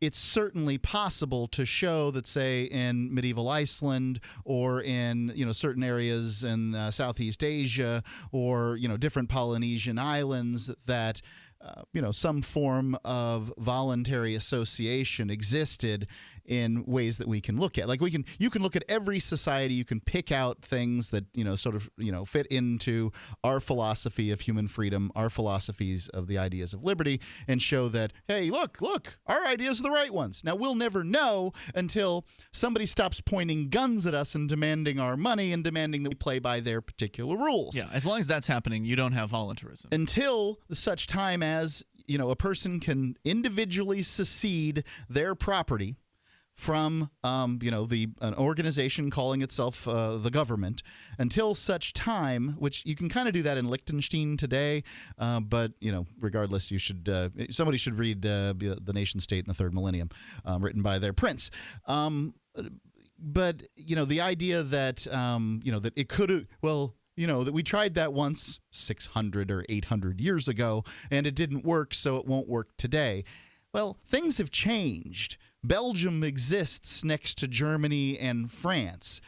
Places like Andorra, Liechtenstein, Monaco, little tiny principalities exist. Why? Not because they've got the most guns, not because they've got the most money, because it looks bad now for nations to go after them. It's one of the reasons that nonviolent resistance works better today than perhaps it did in, Judea when the Romans were ruling it. Because there's cameras and newspapers and a variety of ways to show that, look, the government is, at its core, an organization centered around violence. Yeah, so you don't buy the argument that voluntarism lost in the marketplace of ideas, and what we have now, as far as nation states, is kind of what the masses wanted, what the majority wanted. If violence is acceptable to claim people's wealth and claim people's volition, then you should be able to pull out a gun, shoot that guy in the face, and take his wallet, and it should be okay. Right? I mean, ultimately, that's what it comes down to, because the government can do that. If a government agent says that you're going to give me what's in your wallet, and you say, no, I don't think I'm going to, then I'm going to have me and my friends are going to jump on you, and if you resist, then we're going to attempt to tase you. If you get away and you pull a gun, we're going to shoot you down dead, and we will get that wallet. That's ultimately all they are. Well, sure. I mean, the difference, of course, being that the government believes that it has the majority support for that robbery. They do. They do. They do have the majority support. Not really. Most people don't even vote. Well, that doesn't. Majority. Whether or not they vote doesn't mean that they don't give their support. If you protest, if you attempt to stop them, believe me, they turn on you like a pack of mindless zombies. Yeah, that's true. Chris, I would say that, your attorney friend or the law school friend, not a surprise that someone in law school is going to be arguing against voluntarism. This is somebody whose bread is buttered by the existence of the states. It's very rare that you'll find a libertarian in law school. He still needs time. We all needed time, and many people learn by arguing against the points that they ultimately adopt. I am one of those people. I'm just saying, if I had to choose target audience for the ideas of liberty, it wouldn't necessarily be wannabe attorneys. Hey, thanks, Chris. I appreciate hearing from you here tonight. They're out there. It would be nice to have some more of them in the movement. I agree. There's plenty of work for them. There are some defending people, liberty. There are some who are liberty oriented. I don't want to take it away from all attorneys that there aren't any libertarians out there. In fact, we just had a young lady move here to Keene who graduated from law school, so they do exist. But generally, lawyers are statists because they benefit from the existence of the state. It brings them business. Free Talk Live. Are your Google search results killing you? Unflattering content in blogs, news articles, online reviews, social media, or other sources can jeopardize your reputation, your business, and your livelihood. Let Reputation.com help. Our patented technology will make the truth about you more visible while pushing down unwanted negative content. Improve your Google search results. Call Reputation.com at 1-800-831-0771 for a free consultation. That's 800-831-0771. So you've got to take a state construction license exam or certification. Can't decide on what books or what chapters to study? Discover right now how you can eliminate unnecessary books and wasted study time. At contractorexam.com, our study materials zero in on state-required test topics in an effective, multiple-choice format. So whether you're a plumber, electrician, general contractor, or other construction-related trade, contractorexam.com will help get you prepared. Visit us at www.contractorexam.com today. This is novelist Tom Robbins. When my mother was diagnosed with glaucoma, her conservative Virginia physician told her there was only one treatment that might ease her pain and save her eyesight. That treatment was medical marijuana, which he could not prescribe. I offered to get her some and teach her how to use it effectively, but my father objected because marijuana was against the law. So my mother, who loved to read and walk in nature, was condemned to grow cruelly, unnecessarily blind. Tragedies like this happen all the time, but they don't have to keep happening. To learn more about medical marijuana, call the Marijuana Policy Project at 1-877-JOIN-MPP or visit them on the web at mpp.org. If you want to move to the free state and you're looking for some real estate. Oof, I think we've all had enough of that jingle, don't you? If you're going to invest in property in New Hampshire, it just makes sense to support a Liberty-friendly realtor. Call Mark Warden of Team Porcupine Real Estate for investment property or rentals in the Free State, or visit his website. Come on, you know it. PorcupineRealEstate.com. Here's a chance to do a little activism while you're cruising Facebook, Twitter, or Google+. Between the LOL cats, the recipes, the hot girls, and the inspirational sunrise memes, Free Talk Live's posts pass by your newsfeed. Like them, comment. It gives us more exposure. If you don't see our posts, click like at facebook.freetalklive.com and then hover over it to click Get Notifications. It's an easy way to spread the ideas of liberty a bit further. I know you're busy, but you can spare that 1/10 of a calorie it takes to click on something. Facebook.freetalklive.com. Why did you move to the Shire? I moved here to the Shire because there's other people around who take liberty just as seriously as I do. I moved to the Shire because I saw videos of people challenging authority and thought that I could get support myself. It called to me, like, do this right now. I wanted to be around people like me who got it, and once I got here, I knew there was nowhere else that I wanted to be. I've always wanted to change the world, so I moved to the Shire to join people who were actually working towards doing the same thing. The people here are awesome, loving, and positive. It was for the adventure and for the feeling of something important is happening here. And I just wanted to come to sort of be part of that. Visit ShireSociety.com to read and sign the Shire Society Declaration and learn the reasons why, if you love liberty, you should immigrate to the Shire. Plus, add yourself to the Shire map at ShireSociety.com. That's ShireSociety.com. You can connect with the Liberty Radio Network via our Facebook page at facebook.lrn.fm. That's facebook.lrn.fm.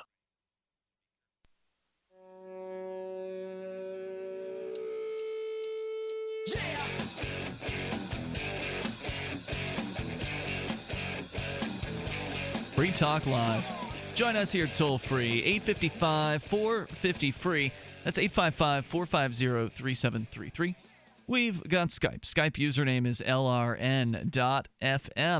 And you can join us online over at freetalklive.com, where everything is totally free. Now, everybody needs an ugly Christmas sweater this time of year. And we sure have some. If you want bragging rights for the most talked about sweater at your upcoming Christmas parties, then listen up. You can check out Tipsy Elves for some ridiculous, and I mean ugly, garish sweaters. Mark, you ordered a few of them for us here in the studio, and I gotta say my favorite is Daryl's that has it's sort of a traditional looking sweater until you realize that there's reindeers having sex on the front of it. I didn't notice it at first. No, I figured you wouldn't at all. I saw, no, I did notice it, Mark. My wife didn't notice it at all. She's like, his is a nice sweater.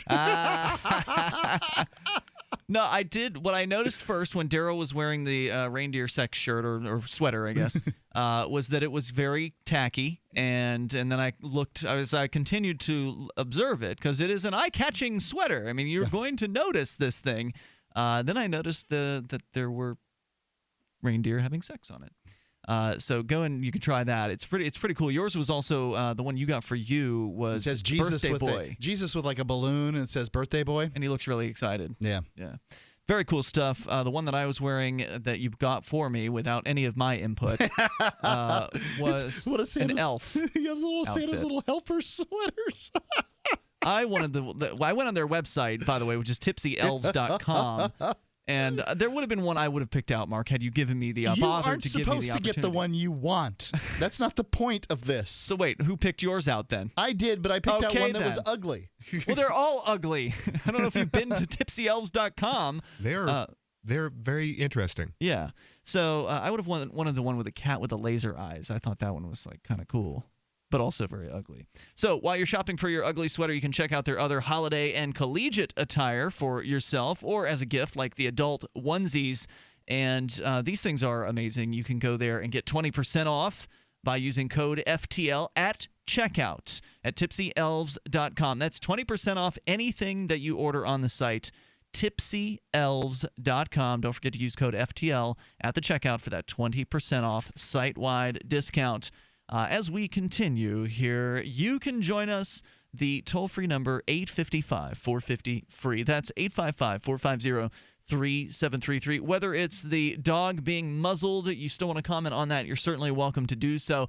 Let's get into, Mark, since we were talking about the animal abuse issue in the first hour of the show, you had a blog piece that you wrote for freetalklive.com, our new blog area on the site, which you can get to by going to freetalklive.com and clicking FTL News.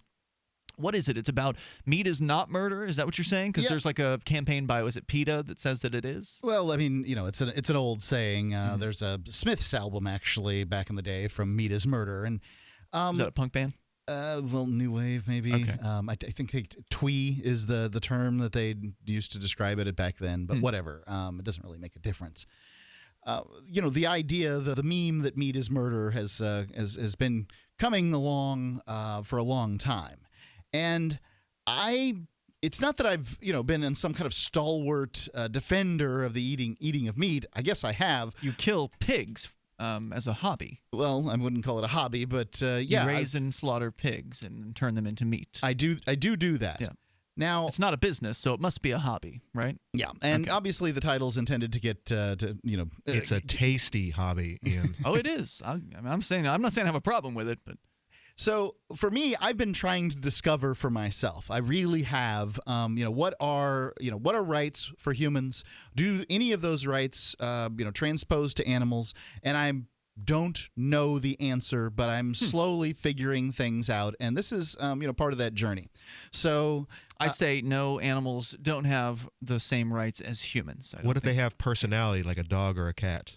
I think that I love my dog, Jazzy the studio dog. She's got her own Facebook page, but unfortunately, Jazzy does not have the same rights as we do because they can't reciprocate those rights. That's always been my argument. Is that doesn't mean that I don't respect Jazzy as not a person, but as an individual, a thing that has its own volition and its own feelings, and I love her very, very much.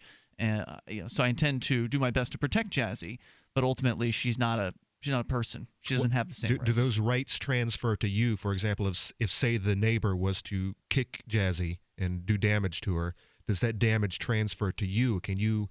I think that's the case. In fact, there was a story here in Keene. Maybe that's what you're referencing. There was a landlord here in town who kicked someone's dog. He was outside of a house that he was working on one of his properties.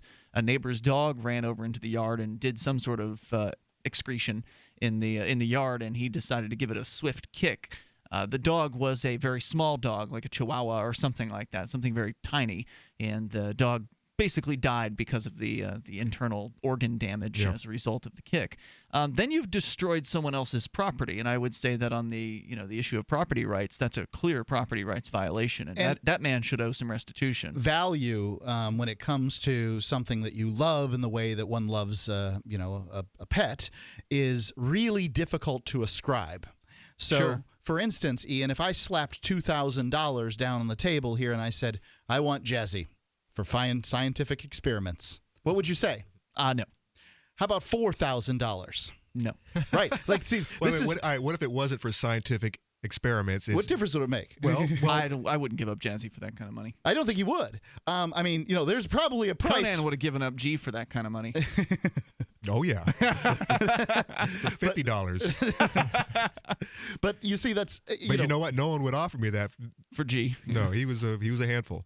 And that's what it comes down to is that there's different values placed on different animals. Mm-hmm. I'm sure you would have been shocked if somebody decided to kick your dog, and $50 wouldn't have been sufficient if they had killed it in that circumstance. Just because it's like, man, that's a real slight. I mean, that's much worse than fighting words. Mm-hmm. That's it's a terrible, terrible thing to do.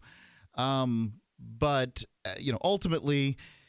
I mean, to me, I see myself as a ward of the animal. I see myself as having to make the animal's ward. I thought a ward is something that you take care of.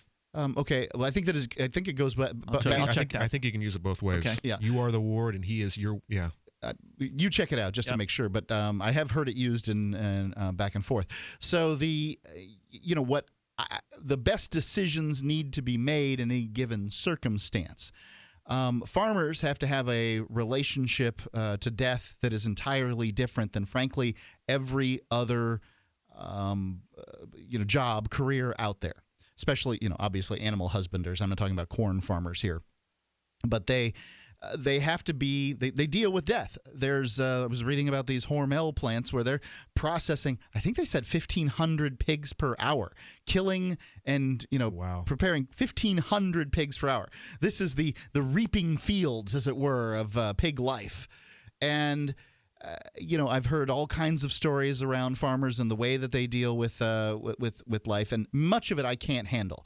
I heard a story. I don't know. This was told to me by another farmer, so I didn't meet the person specifically that's told me this story. That this farmer said, "Look, I need barn cats, and the most successful hunters are lactating mothers." So they would try to the best way to keep a female cat lactating is to get rid of her kittens, and you can only give away so many kittens as barn cats to people. So he'd just collect the kittens after they were about ready to be weaned, put them in a bag, and drop them off in a creek someplace, or hit them with the back end of an axe or something in order to take care of them. So, I mean, this is terrible way to look at life. And to me, I mean, it's too entirely utilitarian for me to handle. I can barely handle the idea that pigs exist solely as meat for humans or pest for crops. They're either going to be eaten or they're going to be killed as pests. And there's no sort of two ways about how pigs exist in this world. Toll-free number tonight, if you want to join us here on the discussion of, well, we haven't really got into meat is murder. We sort of are now talking about animal rights, which all of that is fine. You can join us here at 855-450-FREE, 855-450-3733. This is Free Talk Live.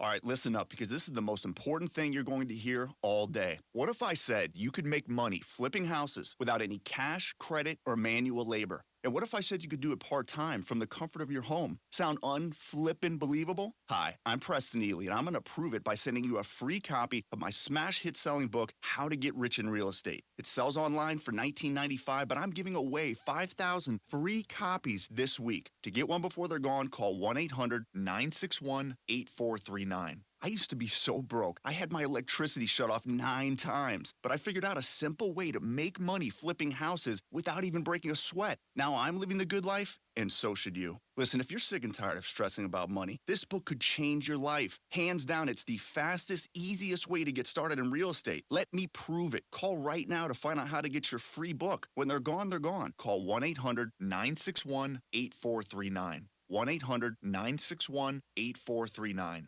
We all know that Berkey Water Purification Systems are the most trusted name in water filtration. As an authorized Berkey dealer for over 6 years and serving thousands of satisfied customers, the Berkey Guy offers amazing specials for Berkey water filtration systems. The Berkey Light systems include a set of self-sterilizing and recleanable black purification elements that purify water by removing chlorine, pathogenic bacteria, cysts, and parasites to non-detectable levels and remove harmful chemicals such as herbicides and pesticides. Order the Berkey Light system today, complete with 2 black Berkey elements for only $231, and the Berkey Guy will ship your order free of charge. With the purchase of a Berkey Light, the Berkey Guy is also offering a set of fluoride and arsenic filters for only $39.99. That's over 30% off the retail price. Call the Berkey Guy at 1-877-886-3653. That's 1-877-886-3653. Or order online at GoBerkey.com. That's GoBerkey.com today. So the protection of life, liberty, and property is what the Free State Project is all about. But it's an effort to move 20,000 people who understand. It's about demonstrating to the entire country that, yeah, we can have a free market, a truly free market. Making it just a freer, great place to live. It's the world's largest voluntarist libertarian community, and it's only getting bigger. That's amazing, to be able to move to a place where other people passionately believe in being free and independent. What the Free State Project is managing to do, though, is to put their money where their mouth is. Physically getting up across the country and saying, let's go someplace and let's demonstrate the power of these ideas. There's a lot of kind of philosophy that surrounds liberty. There's a lot of thinking about it and talking about it. But here in New Hampshire, people are doing it. 101 Reasons Liberty Lives in New Hampshire, a documentary by Free State Project Early Movers. Watch it free at 101reasonsfilm.com. 101reasonsfilm.com. So you've heard all 3 hours of the latest episode of Free Talk Live, and you're still hungry for liberty-oriented audio content? Did you know that we have another 24/7 audio stream at LRN.FM? The Liberty Radio Network airs the latest episodes of some of the best liberty-oriented podcasts on the internet around the clock. In addition to recorded content, you'll also hear live shows like Free Talk Live, originating from our Keene, New Hampshire studio. So listen anytime at LRN.FM. That's LRN.FM. Are you tired of governments around the world killing innocent people? Stop using their money. There is an alternative. Bitcoin is a stateless, free market, non-political currency. Bitcoin is money that cannot be inflated or controlled by any state. By continuing to use their money, you're perpetuating the killing. Stop doing it. You have an incredible alternative available to you now. Learn it, use it, spread it. Get started with Bitcoin at Bitcoin.com. It's Bitcoin.com. While our satellite channel is free to listen to, it's not free for us. You can help us cover our satellite costs with the chip-in on the right side of the page at LRN.FM.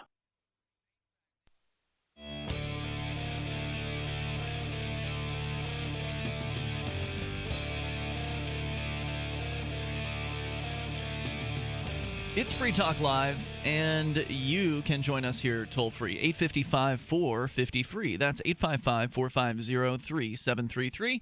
And we're talking about animal rights, and then we'll get back into your blog post from freetalklive.com, Mark, which is about your argument that meat is not murder. So I do want to talk more about that. And also, speaking of freetalklive.com, there's been a lot of redesign work that's gone on that site. I'm very happy with the results. Hopefully you are as well. If you haven't been to check it out since the redesign, go to freetalklive.com and take a look and look around. There's all kinds of things you can do there. Download archives. Those are still free. Everything on the site is free. It's a wonderful site, and our programmers worked really hard on it. So you get to actually create the content that you see there at freetalklive.com. So if there's some sort of news article or headline that you want to share with us as a possible show topic, just submit it right there on the front page of the site. It's a Reddit-based site. That front page is Reddit-based. The rest of the site is not. But that gives you the ability to vote on the things that are on the front page and to actually submit to said front page. So go to freetalklive.com to get interactive. By the way, Mark, you and I are going to be doing an Ask Me Anything on Reddit tomorrow. Oh, that's right. On the Libertarian Meme Reddit. So /Libertarian Meme is where we will be doing that starting at 9 a.m. Eastern Time. So keep that in mind as well. Again, freetalklive.com. Check out the blog, which is one of the newest features. That's what we were just talking about, was your recent blog post, Mark, over at freetalklive.com. Just click FTL News there on the front page to get to the blog. So let's go. Well, actually, before we go back to your calls and thoughts, you guys were talking about the word ward, and I have to say, I did not know ward could be used in an alternative to the definition that I was most familiar with, which is one who is under the care or control of a legal guardian. I do have dictionary.com here, and for the most part, this is the definition of ward if we're excluding like wards in a city, for instance. So in Keene, there are wards. Or like a hospital ward. But when you're referring to ward as a person, it's a person, especially a minor, who has been legally placed under the care of a guardian or court. The state of being under that care of the legal guardian, guardianship over a minor or some other person legally incapable of managing his or her own affairs. So that's the other definition, is the actual guardianship is called a ward as well. In fact, it says in definition 14, the act of keeping guard or protective watch. So if you are on watch, you could also be on ward. That's another word for that. Never heard it used that way.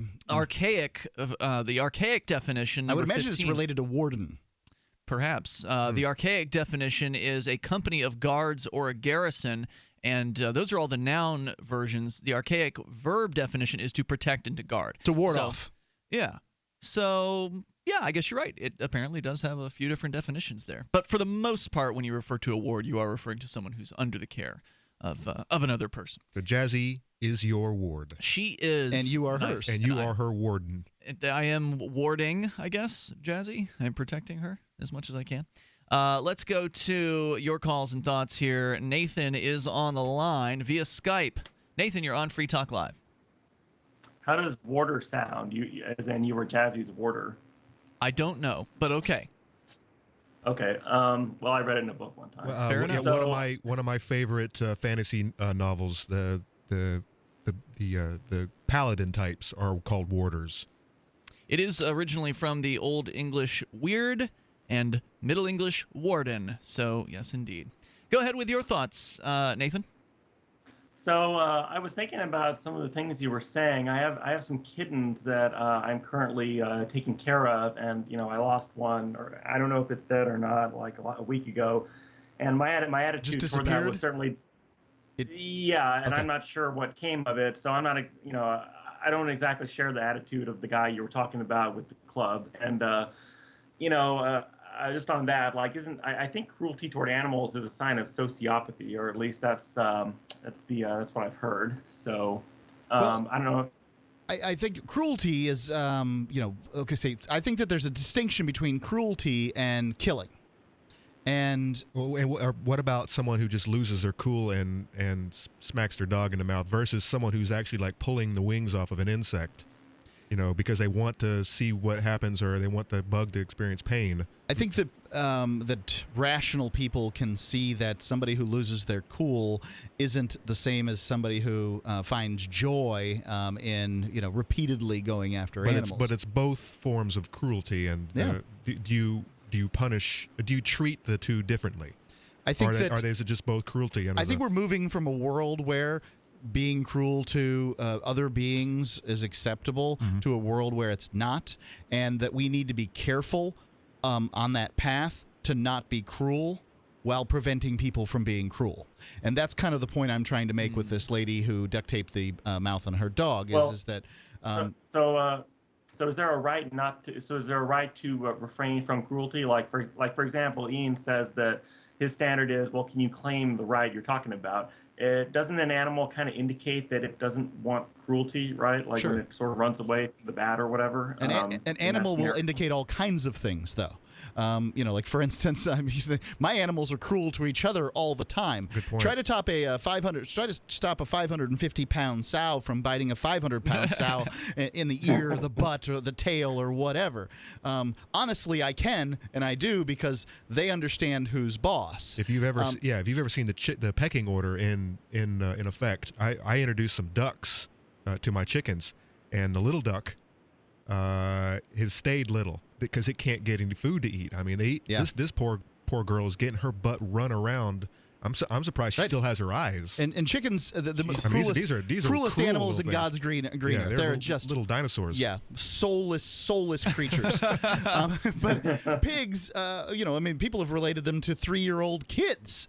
They're that kind of intelligence. I was in the pen, I think it was last weekend, or might have been the weekend before last, and my big sow, 550 pounds, Hazel, I think she was in heat, because she gets a little weird when she's in heat. She bit me right on my butt.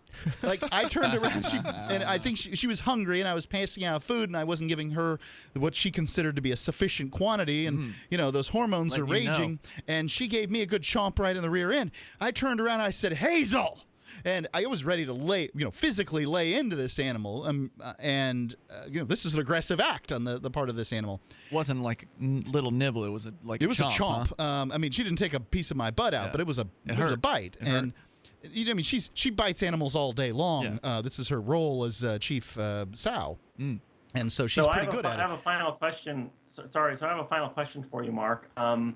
Since you brought up this idea of, I don't know, euthanasia, or I don't know what you want to call it. Like, farmers have this relationship with death, is how you put it. Yep. I have to make a decision about the mother of these kittens, who's this sort of feral cat who's very nasty and ill-tempered. And I'm still undecided whether it would be right to, have her, gently, I don't know what the right term is. Put down? I guess is the right. Or versus just sort of having her spayed and then sending her on her way by just kind of randomly putting her somewhere. I've been told this is a cruel thing to do because. Okay, go ahead. Go ahead, Nathan. I said I've been told it would be a cruel thing to not have her killed, and I'm not sure I can wrap my head around that. Okay, so the arguments on both sides of this is a feral cat, right? That's used to being outside. Yes. Okay. Yes. I would say that fact makes a difference. That animal's prepared for outdoors life, especially in Texas. It's not like it's going to freeze into a little cat popsicle. Right. The worst thing that she can do out there, it's not like she's going to go around. I suppose she might kill somebody's pet ferret or pet rat or whatever, but those are kind of the chances that one takes. You don't want to let your ferrets run around outside. You never get them back. Yeah, right. That's the truth. So I would say that in the case that you're talking about a feral animal, that, she's going to live in a state of suffering, which is, that's what nature is. Nature is a state of suffering. Animals populate nature to the point that they are on the brink of starvation. There are certainly times of the year that they aren't on the brink of starvation, but I'm talking about sort of on an annual basis. Animals die of starvation, they die of exposure, and the reason that they do is so that other animals in their species and other species can afford to live on what they would be eating otherwise. Nature is a psychotic killer. And, I think that essentially what you're doing is you're letting her death run its course. And it's probably pretty easy for you to do such a thing. But I think when you release her spayed, that you've probably done everything you need to do sort of for the world, so she's not out there breeding and creating more kittens that are going to be more problems for people. Right. And if she goes back to the life that she's familiar with, that's essentially just like releasing a pelican after you've gotten the twine off of or the fishing line off of its mouth. If the spading doesn't mess up her chemicals, and now she's no longer a adequate huntress. Oh, that's an interesting point. I know that would happen if to a male cat. I'm not sure what happens. My spayed cat hunted fine. Nathan, big decision. Thanks for the call tonight. I appreciate it. Toll-free number 855-450-FREE. We've got hour number 3 on the way. Plenty of time for you if you want to share your thoughts on animals and freedom and rights and meet. It's Free Talk Live. Currency is too important a thing to be left in the hands of government bureaucrats, especially when billions of dollars can be created with the swipe of a pen. Overstock.com supports the cryptocurrency movement because it returns the power of an inflation-proof money to the people where it belongs. Did you know that you can use Bitcoin to pay for anything Overstock.com sells while enjoying free shipping on orders of 0.211 Bitcoin or more? If you support freedom in the cryptocurrency movement, you should support Overstock.com. Are you searching for your soulmate? Someone you can trust, who will never betray you or cooperate with the NSA? Stop searching. With EasyDNS, you found a keeper. EasyDNS does it all. Domain names, web hosting, and managed WordPress hosting. EasyDNS stands up for your internet freedom, and with servers in Canada, they do not cooperate with the NSA. Go to EasyDNS.com. You'll love their services or get a full refund. They guarantee it, and they accept Bitcoin. That's EasyDNS.com.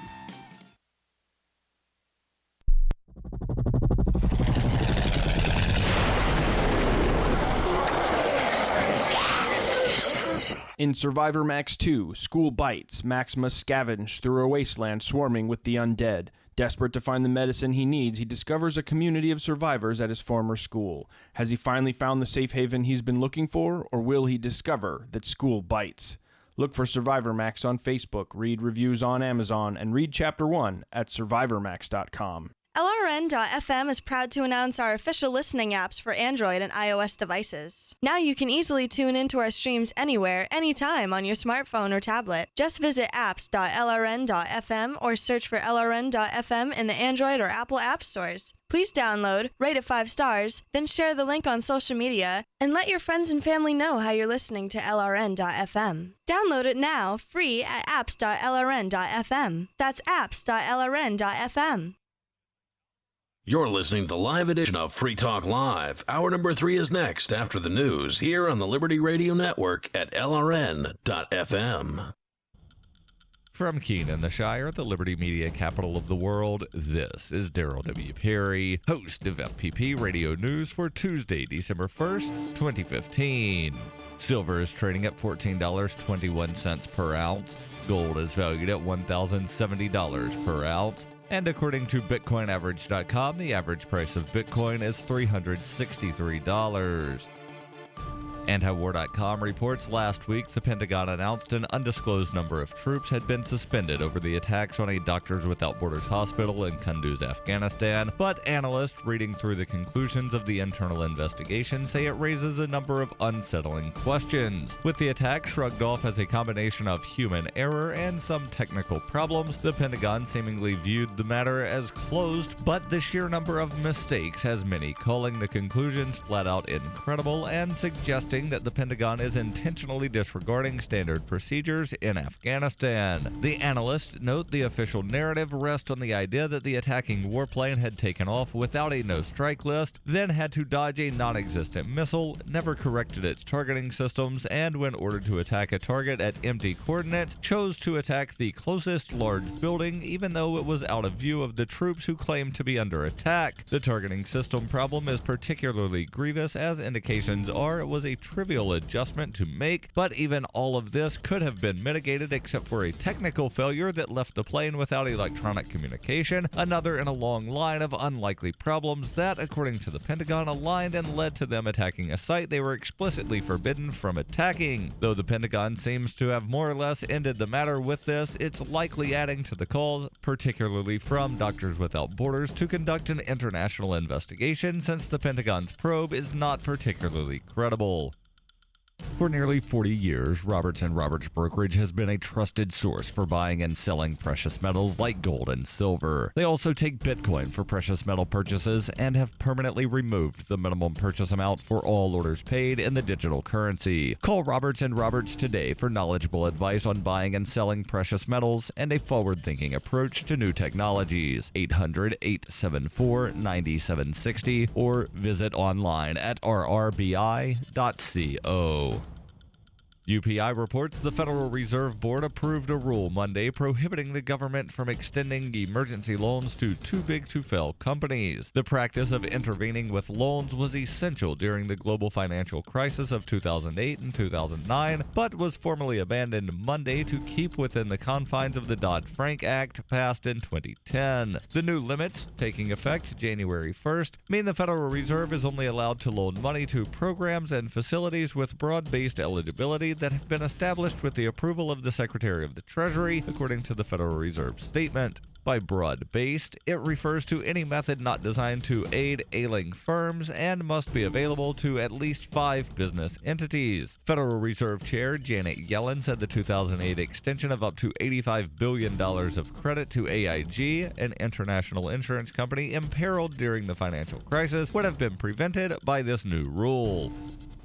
You can support FPP Radio by shopping online. Whether you're looking for precious metals, bitcoins, or books, you'll find that and more at shop.fppradio.com. Every purchase you make from one of my affiliates, like Namecheap and Amazon, at shop.fppradio.com helps fund FPP Radio. Or you can shop directly from FPP with Bitcoin in the Bitcoin store. That's shop.fppradio.com.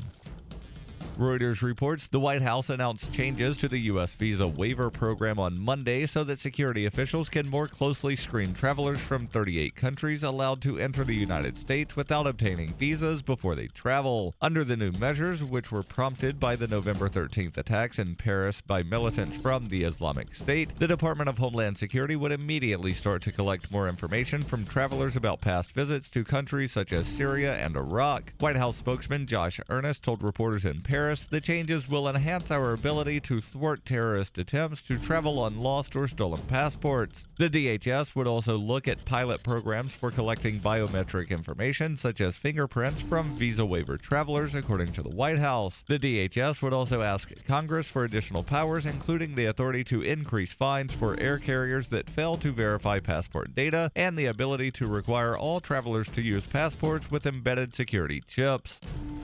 This has been FPP Radio News, online at fppradio.com. The push to legalize marijuana is gaining momentum.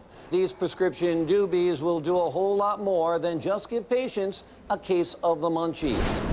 Proponents are piping up to say that medical marijuana can help patients with some of the chronic illnesses that have been majorly killing their buzz. Unfortunately, 36 U.S. states are still not a kind bud of the legalization argument.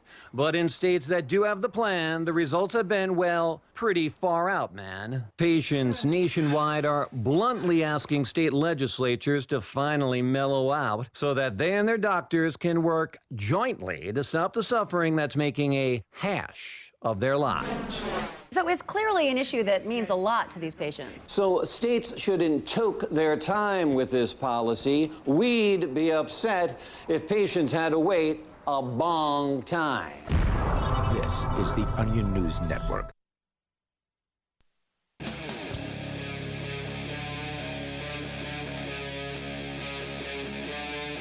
Free Talk Live.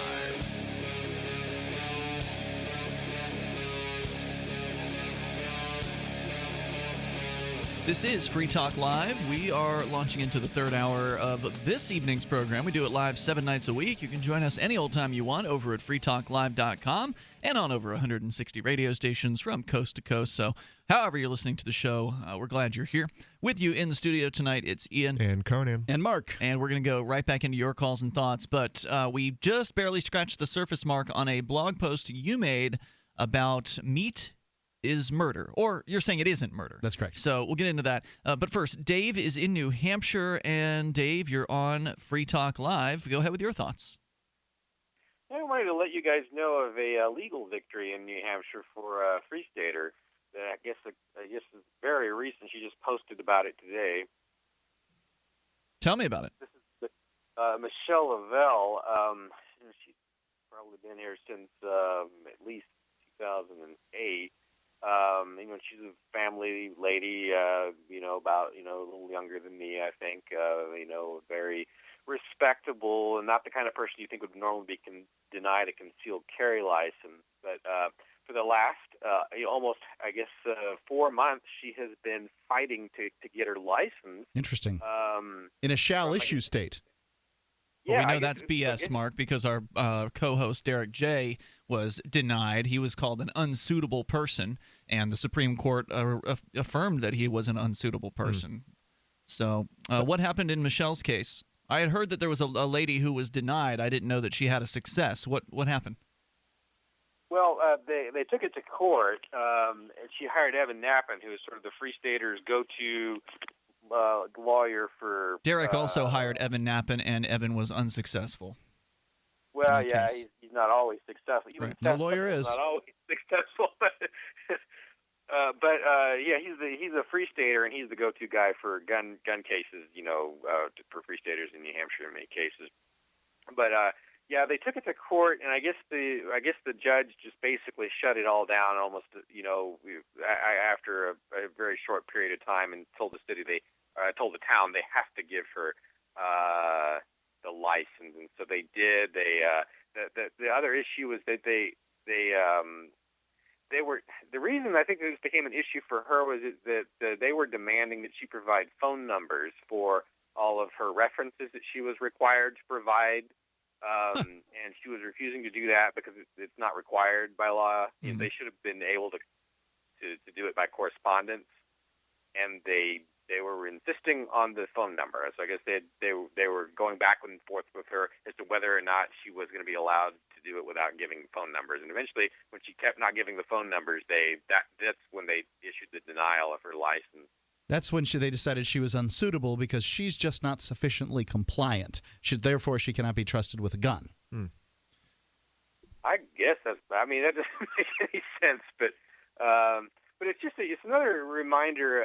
To me, when the authorities do this, it wasn't very good for Michelle, but in the long term, it should be good for the situation in New Hampshire because of the fact that this just another abuse that they've used. They like to say, well, we don't abuse our privileges of giving out these licenses, but they do abuse it when they abuse it on someone like Michelle this way, who's really going to fight back pretty hard and win. Then that helps push us over the top in terms of changing the law, because we almost got it changed, over the last couple of years. What you're referring to is the what they want to see happen. What liberty-minded folks want to see happen is what is called Vermont carry, basically, where you don't have to ask any government bureaucrat's permission to have constitutional carry to conceal a gun or provide references to prove that you're what? You've got friends. Well, it's ridiculous. Go ahead, Dave. Yeah, supposedly it's considered about the third or fourth best state in the country for concealed carry rights, but Alaska is probably the best one. I think Alaska carry is what they really have been aiming for. Really? What separates Alaska from Vermont? Do you know? If my understanding is correct, Vermont has no license at all, so that does cause a problem in the sense that you cannot get a license to use in other states. Does that make sense? See. It's not transferable. So in Alaska, you can get a license that can help you get reciprocity with Colorado or Wyoming or places like that. And New Hampshire, that's an advantage of our license, is that I guess about 18 states do respect the New Hampshire license. So you'll have a lot of gun freedom in much of the country just by getting the New Hampshire carry license, which is actually much easier to get than in most states. But for most people, if you're not like an activist, it's pretty easy to get in New Hampshire. But as Michelle found out, she got denied, and other people have been denied in New Hampshire. Essentially, the reason they denied Derek, because I was at the court hearings for Derek, both the district level and Supreme Court appeal, and essentially the reason for denying Derek, who is a peaceful person who has never harmed another human being, and they denied him because basically he doesn't respect law enforcement. And further, the judge pointed out that he had a tussle with law enforcement at some point. Yeah, a cop jumped on him. A cop was leaning on him and attacked him. The cop, wrestling him to the ground. Right, knocked him off of his bicycle and then it hit him while he was on the ground a couple times. And then there was the other time where the cops pepper sprayed him because he wouldn't get into their car fast enough. So basically, because Derek, is not as obedient as they want him to be towards the system, they denied him, and the Supreme Court upheld it. It's that same mentality that got me so angry in the 1990s when you had the Bosnian Serb militias that would shell Sarajevo and say, oh, Sarajevo's in conflict, right? There's an ethnic conflict going on here. You need to stay out. It could be dangerous. Well, yes, there's an ethnic conflict. You're shelling the city. The city is just sitting there and you're shelling it, basically. And it's just the same way with the cops in America. It's the same mentality. There's a fight going on. Well, you're the one doing almost all the punching here, and you started it. So it just, right. Yeah, and they totally started it in Derek's case. So, I mean, I'm glad you called to share the good news, Dave, but in my opinion, it's counteracted by the fact that our friend Derek can't get a concealed permit here. Now, that's not to say he couldn't if he tried in a different town. So right. So like most Derek, of this is just kind of desiring the court battle to some extent too. No, Derek didn't want this. He went and he wanted to get a concealed permit because he's a gay guy and there are some not so friendly people towards gays out there, and he felt like he needed to protect himself. And he didn't really want to open carry during the wintertime because it can be kind of, you got a bunch of bulky clothes on. How exactly do you open carry during the wintertime? That can be a pretty complicated thing to do. So he had a real legitimate reason, I think, for wanting to go and do this. You don't think it's just because Derek is fashion conscious and you didn't want to, just the gun hanging off your side? No, he's open carried. I mean, he has open carried, but I think, there's different arguments for not open carrying versus open carrying, and certainly during the wintertime. Yeah, where you're at. Usually what supermarket you're in. Yeah. So, I mean, in his case, he was denied because the Keene police chief knows who he is. And the Keene police chief said no. And then ultimately the Supreme Court upheld that decision. But if Derek were to go and move into a town, say Alstead, where there's actually a libertarian, Chris Reitman, he was one of the speakers at Keenvention this year, where there's actually a libertarian on the Board of Selectmen, then he might actually have a good chance of getting approved there. So the fact that he's disapproved in one town doesn't mean that he couldn't be approved in another one, and I suspect he's going to give it a try when he comes back to New Hampshire eventually. He's going to be leaving San Francisco soon and moving to Uruguay for a period of time on a sort of a long-term vacation, and then it's my understanding by the Porcupine Freedom Festival of 2016, he will be moved back to New Hampshire. So I expect he will pick up this issue yet again. Dave, by the way, you are Dave Ridley from RidleyReport.com, and thanks for the call tonight. One question for Dave. Yes, question for Dave. Go ahead. So Michelle has been granted concealed permit.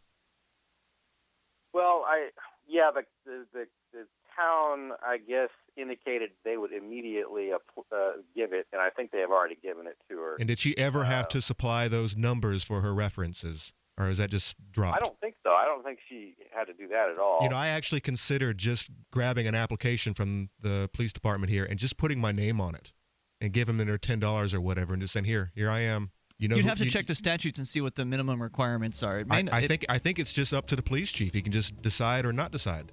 It's up to his there's certain discretion. questions that they can legally ask. They have to legally ask, and then there's certain questions that they might add to the form that are not legal. I don't know that references are on there. Hey, thanks, Dave. I appreciate hearing from you here tonight. This is common with bureaucracy. There's certain things in a lot of bureaucracy that they're legally required to ask, but then they'll ask more questions beyond that simply because they can get away with it because most people will answer them. So you need to know your stuff before you go into it. It's Free Talk Live. Have you become a slave to big tobacco? Have they taken away your money, your health, and even your freedom, forcing you to stand out in the cold this winter?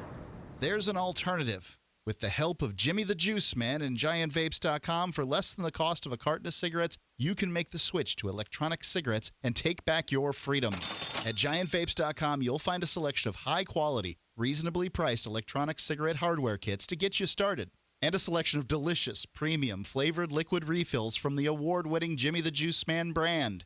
These aren't the junk you find at your local gas station. Use the coupon code FTL10 for 10% off your first order of hardware and Jimmy the Juice Man brand liquid at GiantVapes.com, where you will always get free guaranteed same-day shipping. Break free of the chains of sin taxes and big tobacco. Free same-day shipping and 10% off from GiantVapes.com. Giant, VAPES.com with coupon code FTL10. Did you know that home break-ins increase more than 100% during the holidays? It takes just 10 seconds for an intruder to kick in your door, but police response to a home alarm system is more than 20 minutes, and intruders are in and out of your home in 5 minutes. Thieves know that you're not home and have presents inside just waiting to be taken. And if you are home, how safe will you feel with an intruder lurking inside with your family? That's why police across the country are recommending you use Door Armor. Proven to withstand the force of a battering ram, Door Armor keeps intruders out. It's easy to install and barely visible, and your Door Armor is guaranteed for life. Go to InvasionStopper.com for a very special buy one, get one at half off deal. These savings are for a limited time and only available to GCN listeners. Protect your valuables and loved ones this holiday season. Go to InvasionStopper.com now. That's InvasionStopper.com. If you're looking for work, you know what I mean by elevator speech. It's the short version, saying just enough to make the listener want to listen more. Even if you're not a job seeker, effective communication skills have never been more important, with money and attention so scarce now. So to cut through the clutter, choose every single word as though it was the last word the person you're speaking to will hear. Otherwise, it might be.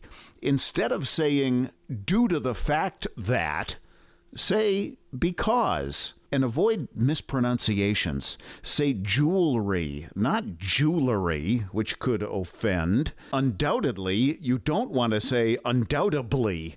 And whatever you do, never use a preposition to end a sentence with. Just kidding. For more tips, hit survivalspeech.com. I'm Holland Cook. DVD, books, music, instruments, periodicals, computers, software, electronics, photo, cell phones, office products, home and garden, bed and bath, furniture, kitchen, pet supplies, automotive, hardware, apparel, shoes, jewelry, grocery, healthcare, sports and outdoors, toys, games, used, and more. It's a department store at your fingertips. Shop.freetalklive.com. Get all your shopping done, get a great deal, and a portion of your purchase goes to benefit Free Talk Live when you enter Amazon via shop.freetalklive.com.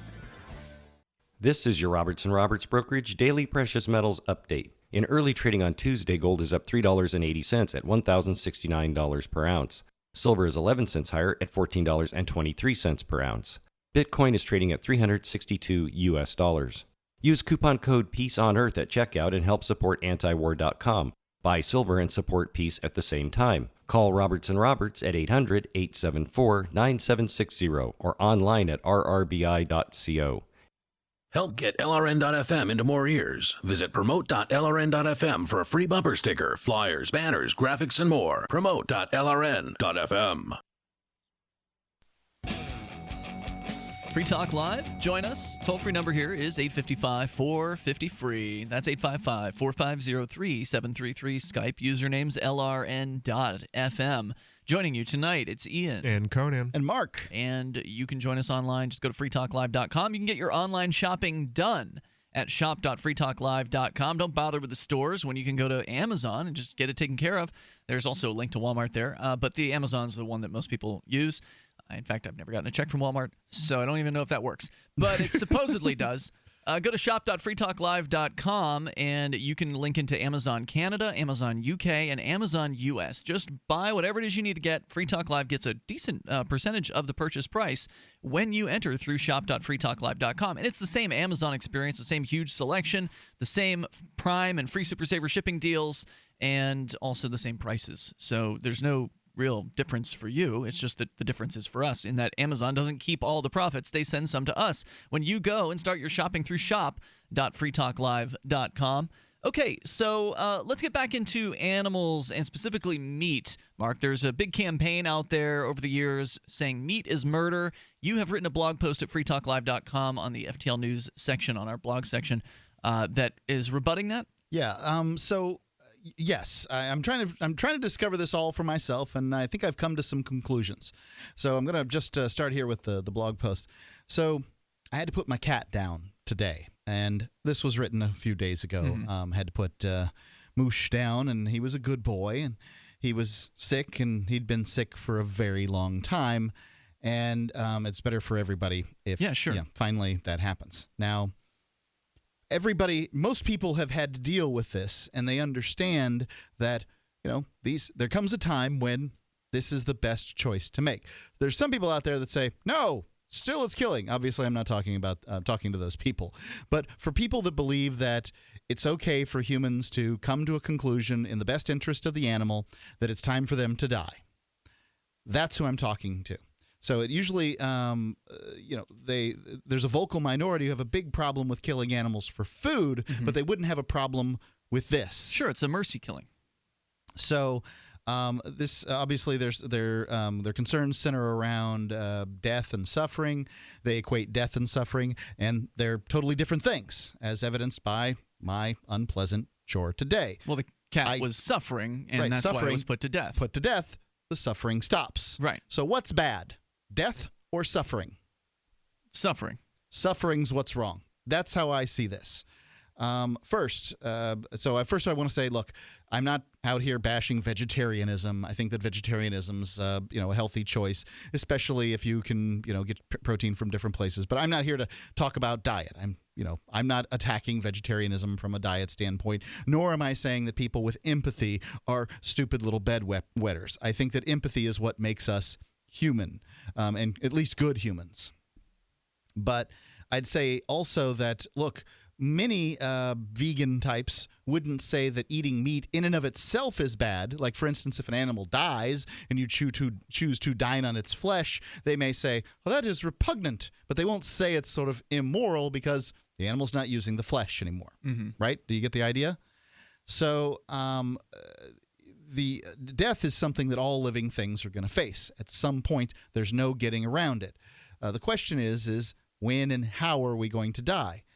Animals have the luxury of not having to worry about death. They certainly don't want to experience being sort of contained or captured or pain or anything like that. But to the best of our knowledge here in this world, animals don't ponder their deaths and fret about it or worry about it. Suffering, on the other hand, is different. Suffering is basically our state in nature. If you don't believe me, that's what the Buddhists say. Go out and spend a little time in nature with, say, no clothes on, and see when suffering sets in. Because at some point or another, you're going to want to get back in your house to your smartphone and take a shower and do a variety of things. It's because the state of nature stinks, and it stinks even worse for those that don't choose it, like wild animals. They populate a given area completely to the point that they basically are starving. Now, there's obviously times of plenty, but there's it's those times of lack that cause the herd to thin, as it were. And starvation has to be among the worst deaths in the world. And don't forget the ticks. Most of the moose in the United States are covered in ticks. Horrible. They can't get them off. It's horrible. It's a horrible existence. But nobody's out there, the campaign against the ticks. No, it's all campaigns against humans because there's something we can do. We can do something about that. So, you know why those moose are plague-ridden with the ticks, don't you, Mark? Because it's not getting cold enough. Global warming. Global warming. There you go. Yes, it's humans' fault because of the ticks. So what many people out there, the sort of animal rights activist sorts, don't seem to get is that they equate the death and the suffering together, and they're not understanding that death is something that ends suffering. And we as humans are constantly deciding things for animals, domestic or wild. So when you build a house, animals can't live on that area anymore. There used to be things that lived there, and now they don't. People that are ascribed vegetarians, look, I have a very large vegetable garden. I know that bugs and gophers and mice and a variety of pests and things are killed or displaced for your food. I've seen the tractors. Even for the vegetarians, is what you're saying. I've seen the tractors rolling over mice, little dead bodies of mice, little dead bodies of frogs and other vertebrates. They're in your grain, vegetarians. Yeah, they're there, right? And there's no stopping it. Now, one thing you need to quantify is, let's say, you have 100 vertebrates killed for every, 200 pounds of food that's created. I don't know. Maybe let's say 20. 20 vertebrates are killed for every 20 pounds of food in the vegetable area. What about only one animal's killed when you're talking about, say, 200 pounds of pork? Mm-hmm. So which one's worse? The lives of 20 mice or the life of one pig? Good question. If you've got an answer to the question, the toll-free number is 855-450-FREE. That's 855-450-3733. Your hands are bloody with the death of animals. They're moved from their homes because of your existence. You, to live, must displace others. And that's simply our role in life, and it's true for the animals too. So the fact that you feel bad about it, I get it. I can feel, believe me, I kill animals. I feel bad. You just think about it. So it just shows that we're kind and empathetic creatures, not that it doesn't necessarily come to the conclusion that eating meat is somehow a terrible, awful sin, and that you're going to rid the world of death and suffering by ceasing to eat meat. Just not going to happen. I see your argument. Let me, if I may play devil's advocate here. Sure. So the person who is the meat is murder person would say, well, look, Mark, it's one thing to accidentally exterminate some life when you're trying to take care of vegetables and all that, or it's even one thing to go hunting, but it's another thing entirely to have this factory farming where animals are subjected to more suffering by put into these pens and these small cages and then ultimately exterminated. Factory farming, something entirely different. I'll agree with that. I don't run a factory farm. Well, when people are saying meat is murder, I mean, isn't that mostly what they're talking about? No. Or are they also talking about, the hunter out in the woods? I mean, what are they focusing on? You can buy locally sourced meat. Yeah. 855-450-FREE. That's the toll-free number. You can share your thoughts here. It's free. Talk Live. If you or someone you care about loves outdoor adventure, then check out slingbow.com for some unique holiday gift ideas.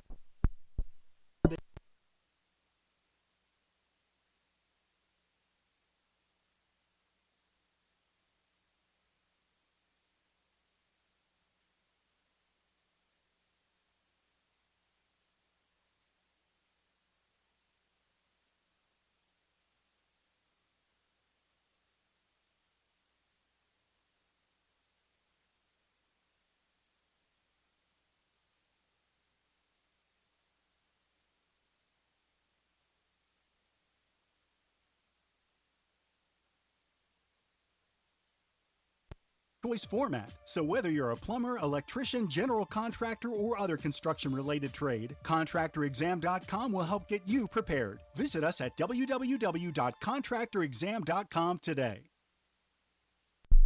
Free Talk Live, the show where anyone can call about whatever they want. And we do mean anyone. He bought a radiation monitor on eBay for $10. You got to be kidding me. A Geiger counter? Yeah. Okay. So I said, let's put some batteries in it and get it fired up. So we fired it up. We started walking You guys around. know how to spend an evening. Yeah, Get a right? couple of beers and hang out with a Geiger counter. We were making readings of 10 Roentgens outside the house. What's that mean? Is that bad? Yeah, it is. Is that dangerous? Yeah, it is. Really? Right. Now, where's the life-threatening one? 100 Roentgens. I'm really concerned now because I've seen... But you weren't concerned before you got the radiation meter out. Right. Now you're definitely going to get cancer, Harry. What's the detector going to do for you, though? Really? I mean, It'll if you're tell going to you. die, you're going to die, right? The guy that just called in about radiation, first of all, you got a Geiger counter off the internet. Free Talk Live, 7 nights a week from 7 to 10 Eastern, live on the Liberty Radio Network at LRN.FM. I love My Magic Mud. I drink a lot of coffee. I had stains on my teeth. Then I found My Magic Mud, and I was told it would remove stains. So I paid attention when I brushed the first time. My Magic Mud is black tooth powder, and the difference it made in my teeth in one application was noticeable. With 4, my teeth were as white as you normal folks out there. Please go to mymagicmud.com and buy a jar. There's 150 applications for $25. You can use Bitcoin, mymagicmud.com. The 3 most important things you can do for Free Talk Live are 1. Share 1 episode a week on Facebook or in some other social networking site. 2. Buy the things you buy online through shop.freetalklive.com. 3. Give $5 a month to the AMP program. It's my firm belief that Free Talk Live's AMP program is the best use of your charitable dollar among liberty-oriented organizations. Support all the organizations you love. But make sure you give $5 a month to AMP at amp.freetalklive.com. Hi, I'm Derek J. To me, an activist's calling is to actively work to advance a cause. The cause for which I work is personal freedom. I believe my life is best when I engage in voluntary interactions and self-government. I reject the idea that anyone else has a higher claim to my life or my body than I do. I see people who call themselves the government as a threat to my personal freedom. I realize you may feel differently, but my relationship with the people who call themselves the government is completely involuntary. If Starbucks used some of its money to drop bombs, I wouldn't shop there. So why would I support the American empire? The empire does not require my consent. Derek J's Victimless Crime Spree. Watch it for free and order the Director's Cut DVD at victimlesscrimespree.com. That's victimlesscrimespree.com. This is the Liberty Radio Network, broadcasting the latest liberty-oriented audio content 24 hours a day at LRN.FM.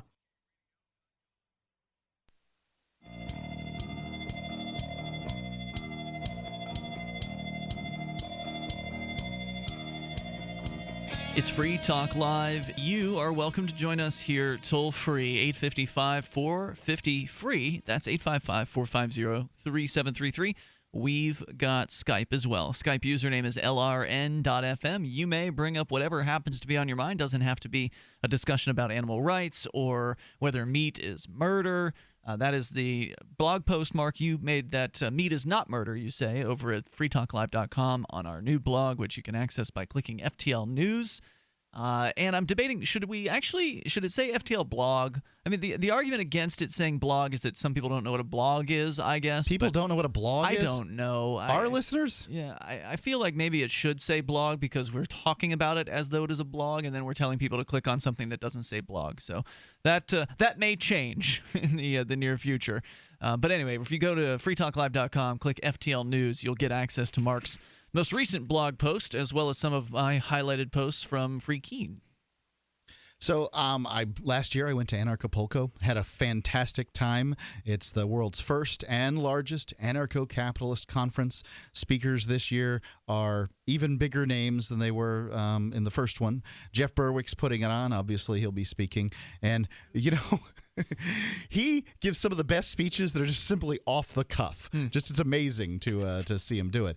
Jeffrey Tucker is going to be there, not off the cuff. Doug Casey, Adam Kokesh, Larkin Rose, Roger Veer, who I would love to see, but you know, I'm going to be at the Liberty Forum, and Roger can't come into the United States right now.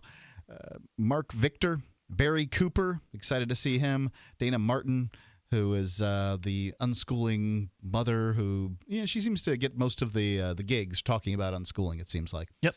Judd Weiss, Vit Jedlicka, who is the president of Liberland. It's February 19th through the 21st at the Acapulco Grand Hotel in, obviously, Acapulco. There are workshops that surround the event. It's anarchapulco.com to get your tickets. I have got nothing but good things to say about this event, other than it conflicts with the Liberty Forum, and that's just bad for me. Anarchapulco.com, or the Liberty Forum conflicts with it, whatever. Anarchapulco.com. All right, so our toll-free number, 855-450-FREE. I don't know, is there much more to say on the meat is murder topic?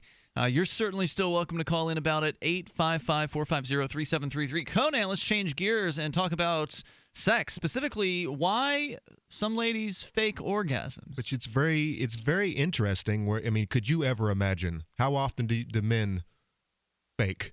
I mean, it doesn't even make sense to me. I can't wrap my brain around it. And yet I don't imagine it's too often. I can imagine it, but it would be a situation. Well, first off, it indicates to me, bad personality, bad relationship, right? Like, so, the best way to deal with the person that you intend to spend time with is an honest and open relationship, right? Communications. And if things aren't going. If they aren't going well, then we need to communicate on that topic. Right. If this is how things are going to be, then perhaps we can communicate on that topic too. And fix the problem, perhaps. Well, if there's a problem. Yeah. I mean, some women simply just can't have an orgasm. And, that might be pleasant for them to have sex, but nonetheless, they can't reach orgasm. Fine. Let's figure out some things that work for both of us. Either way, this whole, pretending thing, it's suggesting that you're smarter than the other person, but it's also a lie. I mean, you are lying to your partner, and I mean, regardless of the reason, whether you're trying to make him feel better about himself or not hurt his feelings or whatever, it's still a lie. I mean, and that's and even if it's a little one, this can only build up and become something bigger. Yeah, it would really bug me because to me, I mean, part of the fun of sex is to please the other person legitimately. And if the other person isn't pleased, then that's not a good time in my book. And if the other person's pretending like they're pleased, then that's a seriously dishonest problem. What's the science say? Well, I found this article over at IFL Science. It's a clicky bait kind of a site, but it does link to a good study. It's based on a study that was done just recently. IFLscience.com. Correct. Because there is a .org, which is a parody site. Which I wasn't aware of. I'm going to have to check it out later this evening and see what's actually going on over there. So always got to be careful. It might be kind of the Onion articles. It's sort of like that, yeah. So anyways, a team of psychologists from Oakland University have attempted to uncover the cognitive reasons behind fake orgasms and have gone as far as to create the Reasons for Pretending Orgasms Inventory, the RPOI, from their findings. This list of 63 motives from women to falsify their sexual enjoyment can Notice be divided. they don't bother asking any men. Yeah, it can be divided into 3 basic subcategories, and these are to improve their partner's sexual experience, hiding sexual disinterest, and one that I didn't even really think of, deception and manipulation. And I don't know how that really plays into the game, except maybe if the relationship was to break up, you can say, "Oh yeah, I hate your mother," and by the way, I was faking it every time. I don't really know how. Well, I mean, you could use the faked orgasm to blow up the person's ego, like, "Oh, that was the best I've ever had. You're so great," and then use that ego to somehow manipulate the person. I mean, would you ever throw it back in their face and use it as like a card that you have in your arsenal? They could do that too, sure. And after the fact argument thing. Yeah, I would consider this to be indications of somebody who needs to grow up. The data builds on pre-existing theories, which suggest that women may pretend to climax as a mate retention strategy. I think everyone knows this. They're doing it because they're trying to keep that boyfriend. They're trying to keep that guy around. If they're, Well, that's a good point because the guy must be otherwise valuable, right? Like he's got money or something like that. Yeah. Well, that's not something else. Well, because if it was bad sex, if he's just good conversation, I mean, if he's bringing something else to the table, whether it's conversation or money, probably or a package of or things. a house or whatever. If it's bad sex and a bad relationship, then there's no reason to fake the orgasm. But in this time in society, I mean, aren't women, they got their jobs, they're taking care of all the bills, they got their own place. I mean, they're moving up in the world. Why are they still faking it? I mean, most women are more educated. They got the jobs. In a lot of instances, they're the breadwinners in this society. Why would they be faking it and carrying this lump of meat around? They don't have to any longer. Well, maybe the ones that are as independent as you're suggesting are less likely to fake it. My point: men are the vestigial gender. At this point in society, all we're good for is reaching tall things on the top shelves of the counters, and taking the cabinets, taking the cap off the jar, turning the caps off the jar, moving sort of heavy objects. But you can get those little slider things for the couch. You can still kill a spider. Yep, bug killing. Yeah. Bug killing is something that guys generally are ascribed to. The occasional sexual interlude. let's face it, girls can generally go longer than guys can without it. So, yeah. So basically, this is all about mate retention strategy, indicating that while this need does drive such behavior to an extent, there are also a number of other motivations for doing so. For instance, factors related to deception and manipulation, which include reasons such as I am insecure because I do not have orgasms, and I am planning to use the faked orgasm to get back at my partner for something, revealed the fabricated pleasure can serve a number of hidden purposes. So I definitely recommend going to that site and looking at that study, and actually seeing how they break it down. They come up with, I think they came up with 95 reasons that 95. I thought there were 6. Well, it broke it down to 3 subcategories. Okay. But they can 95 complete, and they sent it out and let the women ask between 1 and 9, which But only half of women how had likely done- are to use this.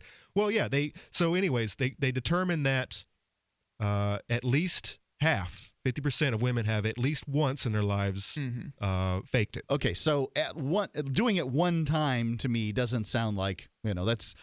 It's just easier to pretend and then go to sleep. Yeah, disinterest. You're too drunk, or I'm just not feeling. I'm not in the mood. Let's just end this. It's over. The wrap up music has been playing for the last 5 minutes. I don't recommend it, but at the same time, I'm not going to damn somebody over it. It's sort of a regular over and over occurrence. again. Yeah. It's just like a terrible idea. I think I saw one study that determined that there's maybe as much as 17% of the female population who do fake on a regular basis, which to me is horrible. Yeah, it sounds like a really bad relationship. And let's continue, though. If you are a lady and you want to share your experience in this area, you're welcome to do so. 855-450-FREE. It's Free Talk Live. Free Talk Live has partnered with Amazon, the largest internet retailer. Imagine a department store category, and Amazon has it. Books, electronics, office products, furniture, jewelry, automotive, toys, clothing, sporting goods, and dozens of other categories. Now you can shop and support Free Talk Live by entering Amazon through our website. Go to shop.freetalklive.com, and Amazon will send us a portion of your purchase. You're going to do the shopping anyway, so remember to enter through our site at shop.freetalklive.com. That's shop.freetalklive.com. Are your kids spending too much time online? Are they gaming instead of doing homework? Are they on Facebook instead of sleeping? Turn their internet access on or off when you want for free at webcurfew.com. 100% web-based interface means nothing to download, install, or configure. Web Curfew is free and controls any device using your home network without slowing down your internet. Block all adult web content with the click of a button. Don't let the internet raise your kids. Take back control of how and when your home internet is used for free. Visit webcurfew.com. My name is Bill Bonner, and I have an important message. Right now, the highest levels of government are struggling against an inevitable crisis, but they're about to lose control. When this happens, it will rip our country apart in ways you never imagined, from where we shop to the family you want to protect. Look, I've made predictions like this before. A few years ago, I warned that the housing prices would collapse. Before that, I warned that .com companies would crash, and they did. Those who listened had a chance to save themselves, but this has nothing to do with the stock market. This will affect us all. I've posted a free video at disappearingwealth.com. Maybe you'll disagree with my conclusions, but first you need to watch this video and see the facts for yourself. You can watch the video for free right now by going to disappearingwealth.com. Again, that's disappearingwealth.com.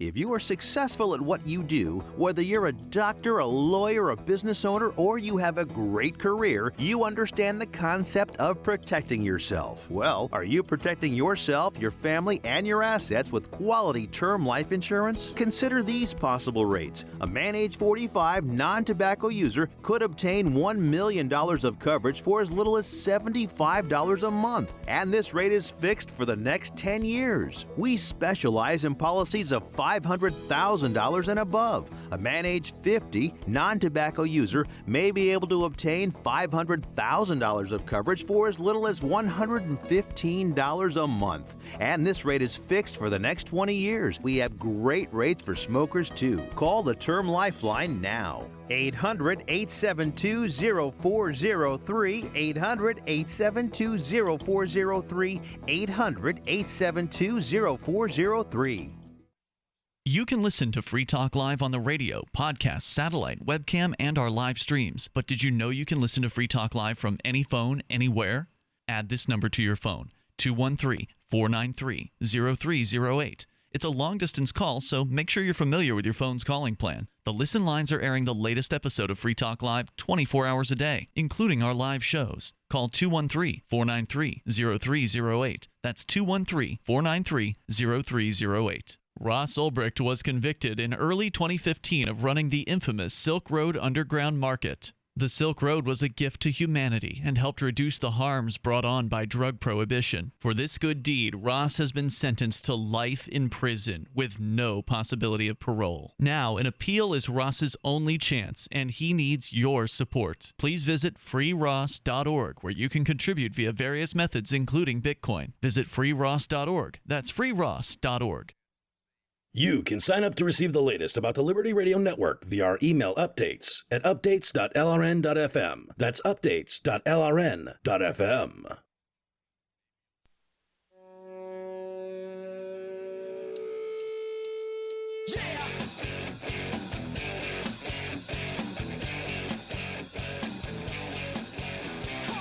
It is Free Talk Live.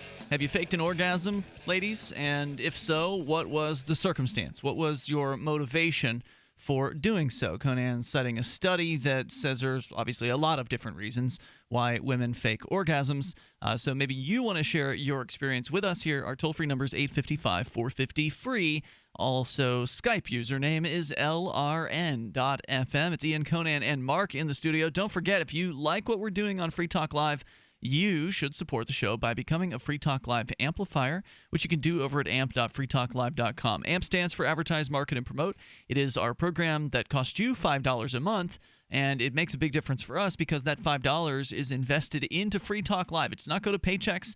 It goes into helping Free Talk Live get on more radio stations, bring more internet listeners on board, expand our satellite coverage around the globe. I did confirm, by the way, that our channel in South Africa is on the air. So Sub-Saharan Africa, we are back on the air. There was an issue with our satellite that we were on, that we started on this summer, and the satellite basically went dark. And so the satellite provider put us on a better satellite, which covers more ground where there's more English-speaking countries under its signal. So I'm very excited about that, and I confirmed today that we are indeed on the air on that satellite. So you can help us out, expand us to more radio stations. We've got over 160 so far. We could have 300 or more. It just depends on how effectively we can market this program. So please become an amplifier now. You can now do it with any major credit card, PayPal, and also, for the first time as of the last week, Bitcoin. So if you've been waiting for Bitcoin ampage, you can now do that at AMP, A-M-P, amp.freetalklive.com. Let's go to Randy in South Carolina. You are on Free Talk Live. Go ahead, Randy. Hey, what's going on? Hey, welcome. I was just listening to your podcast on the way home from work, and in response to what went on, you guys talked about North Korea. Thought it was a very good episode, very interesting. Thanks. About how their market's changing over there. But in response to the 180,000 people that they had said, left North Korea, a very, very large chunk of those is slave labor that the North Koreans are using with China and especially Russia now. They're sending tens of thousands of people into these little tiny log camps. And I don't think that's what they were counting. My understanding of the 180,000 was people who are actually traveling the world. But do you have is there a source that specifically breaks down that 180,000 where you're citing? No, I was going off what you guys had said last night. You said 180,000 left the country, and I was under the impression that was total. I haven't gone through the article, but I didn't know if it included the slave labor or not.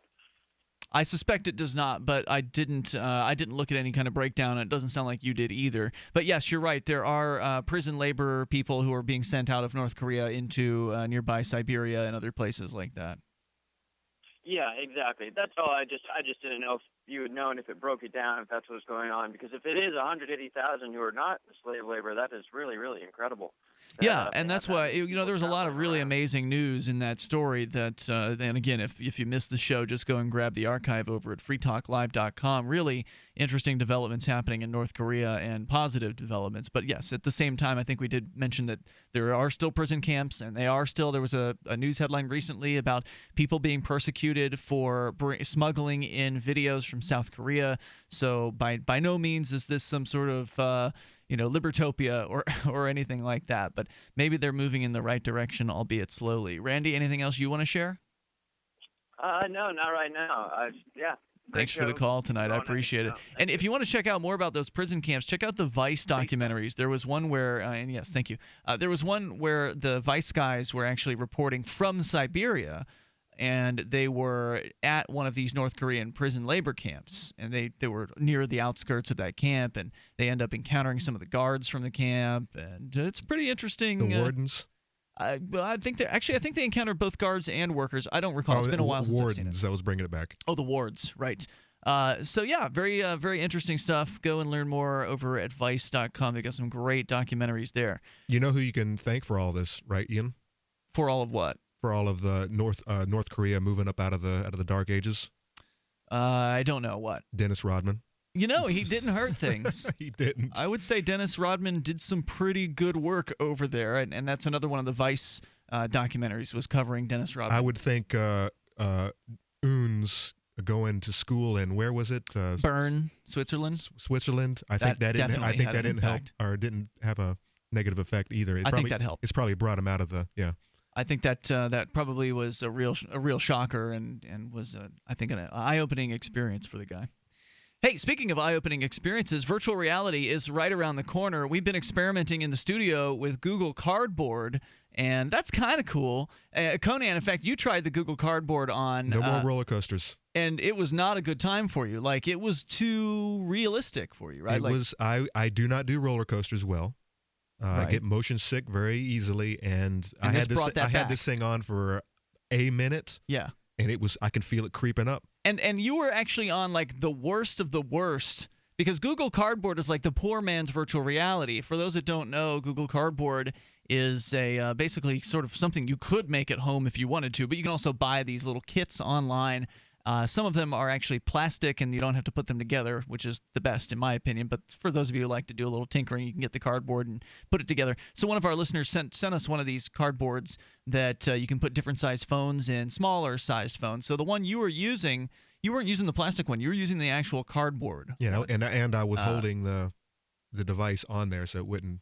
Right. And you were using a phone that is like the weakest. It was my phone, so it's like not a large screen. It's not a particularly high resolution graphics. And even with the lowest end phone on Google Cardboard, this was setting you off. The motion of this the roller coaster was so realistic for you that it was really messing with you. Yeah, and I play a lot of video games too, and some of them have to do with the movement, the roller coaster movement, and I had to play that for hours to actually get the same effect and just have to walk away. This was within the minute I was already toast. There's a neat story over at Financial Times, FT.com. Jonathan Margolis writes, as an apology, in a feature I wrote on this site on April 1st, timing a sheer coincidence, I may have given the impression that virtual reality is becoming a very big deal. I said that, quote, after decades as a futurist fantasy, consumer virtual reality may really be with us, and that it could become as big as cinema and television, unquote. 8 months later, I have to report I may have rather under-exaggerated the situation. I have been keeping tabs on VR, and a few things have happened. He says that he was meeting with one of the chip makers at AMD, which is making a big play in VR. AMD, Intel, these are the two major chip manufacturers in the world. He said that VR is happening on a scale and with an energy you can't believe. Universities are pouring millions of dollars into it. I don't think you went far enough in your article. Seriously, this is going to change everything. He introduced him to a fellow Brit and LA-based board member of BAFTA, James Knight, who was a key member of the technology team that made the film Avatar. Knight told me how VR conventions that attracted a handful of people just a year ago are now getting 700 attendees. He then took me to an office to meet Jonah Hirsch, the co-owner and banker turned film producer. He says, quote, "I'm still a business man at heart, but as soon as I saw VR, I thought this is going to be very big." And as a film lover, he was skeptical of my contention in my insufficiently sensationalized Financial Times article that VR movies where the viewer can be in among the action are the future.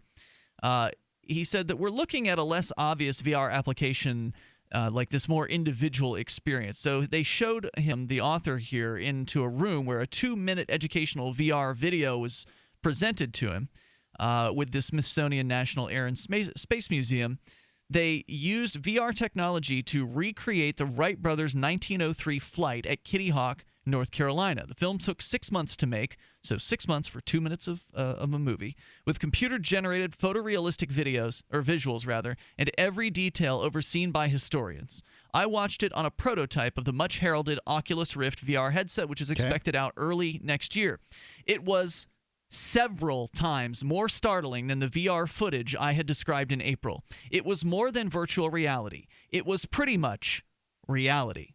It's not enough to say that standing in a stuffy, darkened room in L.A. I truly felt I was on a beach in North Carolina in 1903. It was way more vivid than that. I even thought I felt the sea breeze in my face. The only thing you get from virtual reality at this point is the visual, as opposed to sort of, the rest of your senses out there. Yeah, there was no one escorting him with a water bottle. He says the backdraft from the propeller of the brothers' flying machine, he believed he felt that. Phantom visions. Right. He shouted out that he could feel the wind, and the techies surrounding him laughed. Apparently, a lot of people say that. It seems that the brain is so fooled that it extrapolates and adds effects that it thinks should be there. So... wow. Amazing results from virtual reality, and it hasn't even hit the marketplace yet. Imagine this in 5 years from now when they've had time to really tweak it and really learn what they're doing with this. It's amazing. So we'll keep an eye on that as things develop. We'll see you online between now and the next show tomorrow night at freetalklive.com. Free Press Publications is an independent, alternative media and publishing company founded in June 2009 with the mission of ensuring a free press for the freedom movement and is committed to spreading the message of peace, freedom, love, and liberty.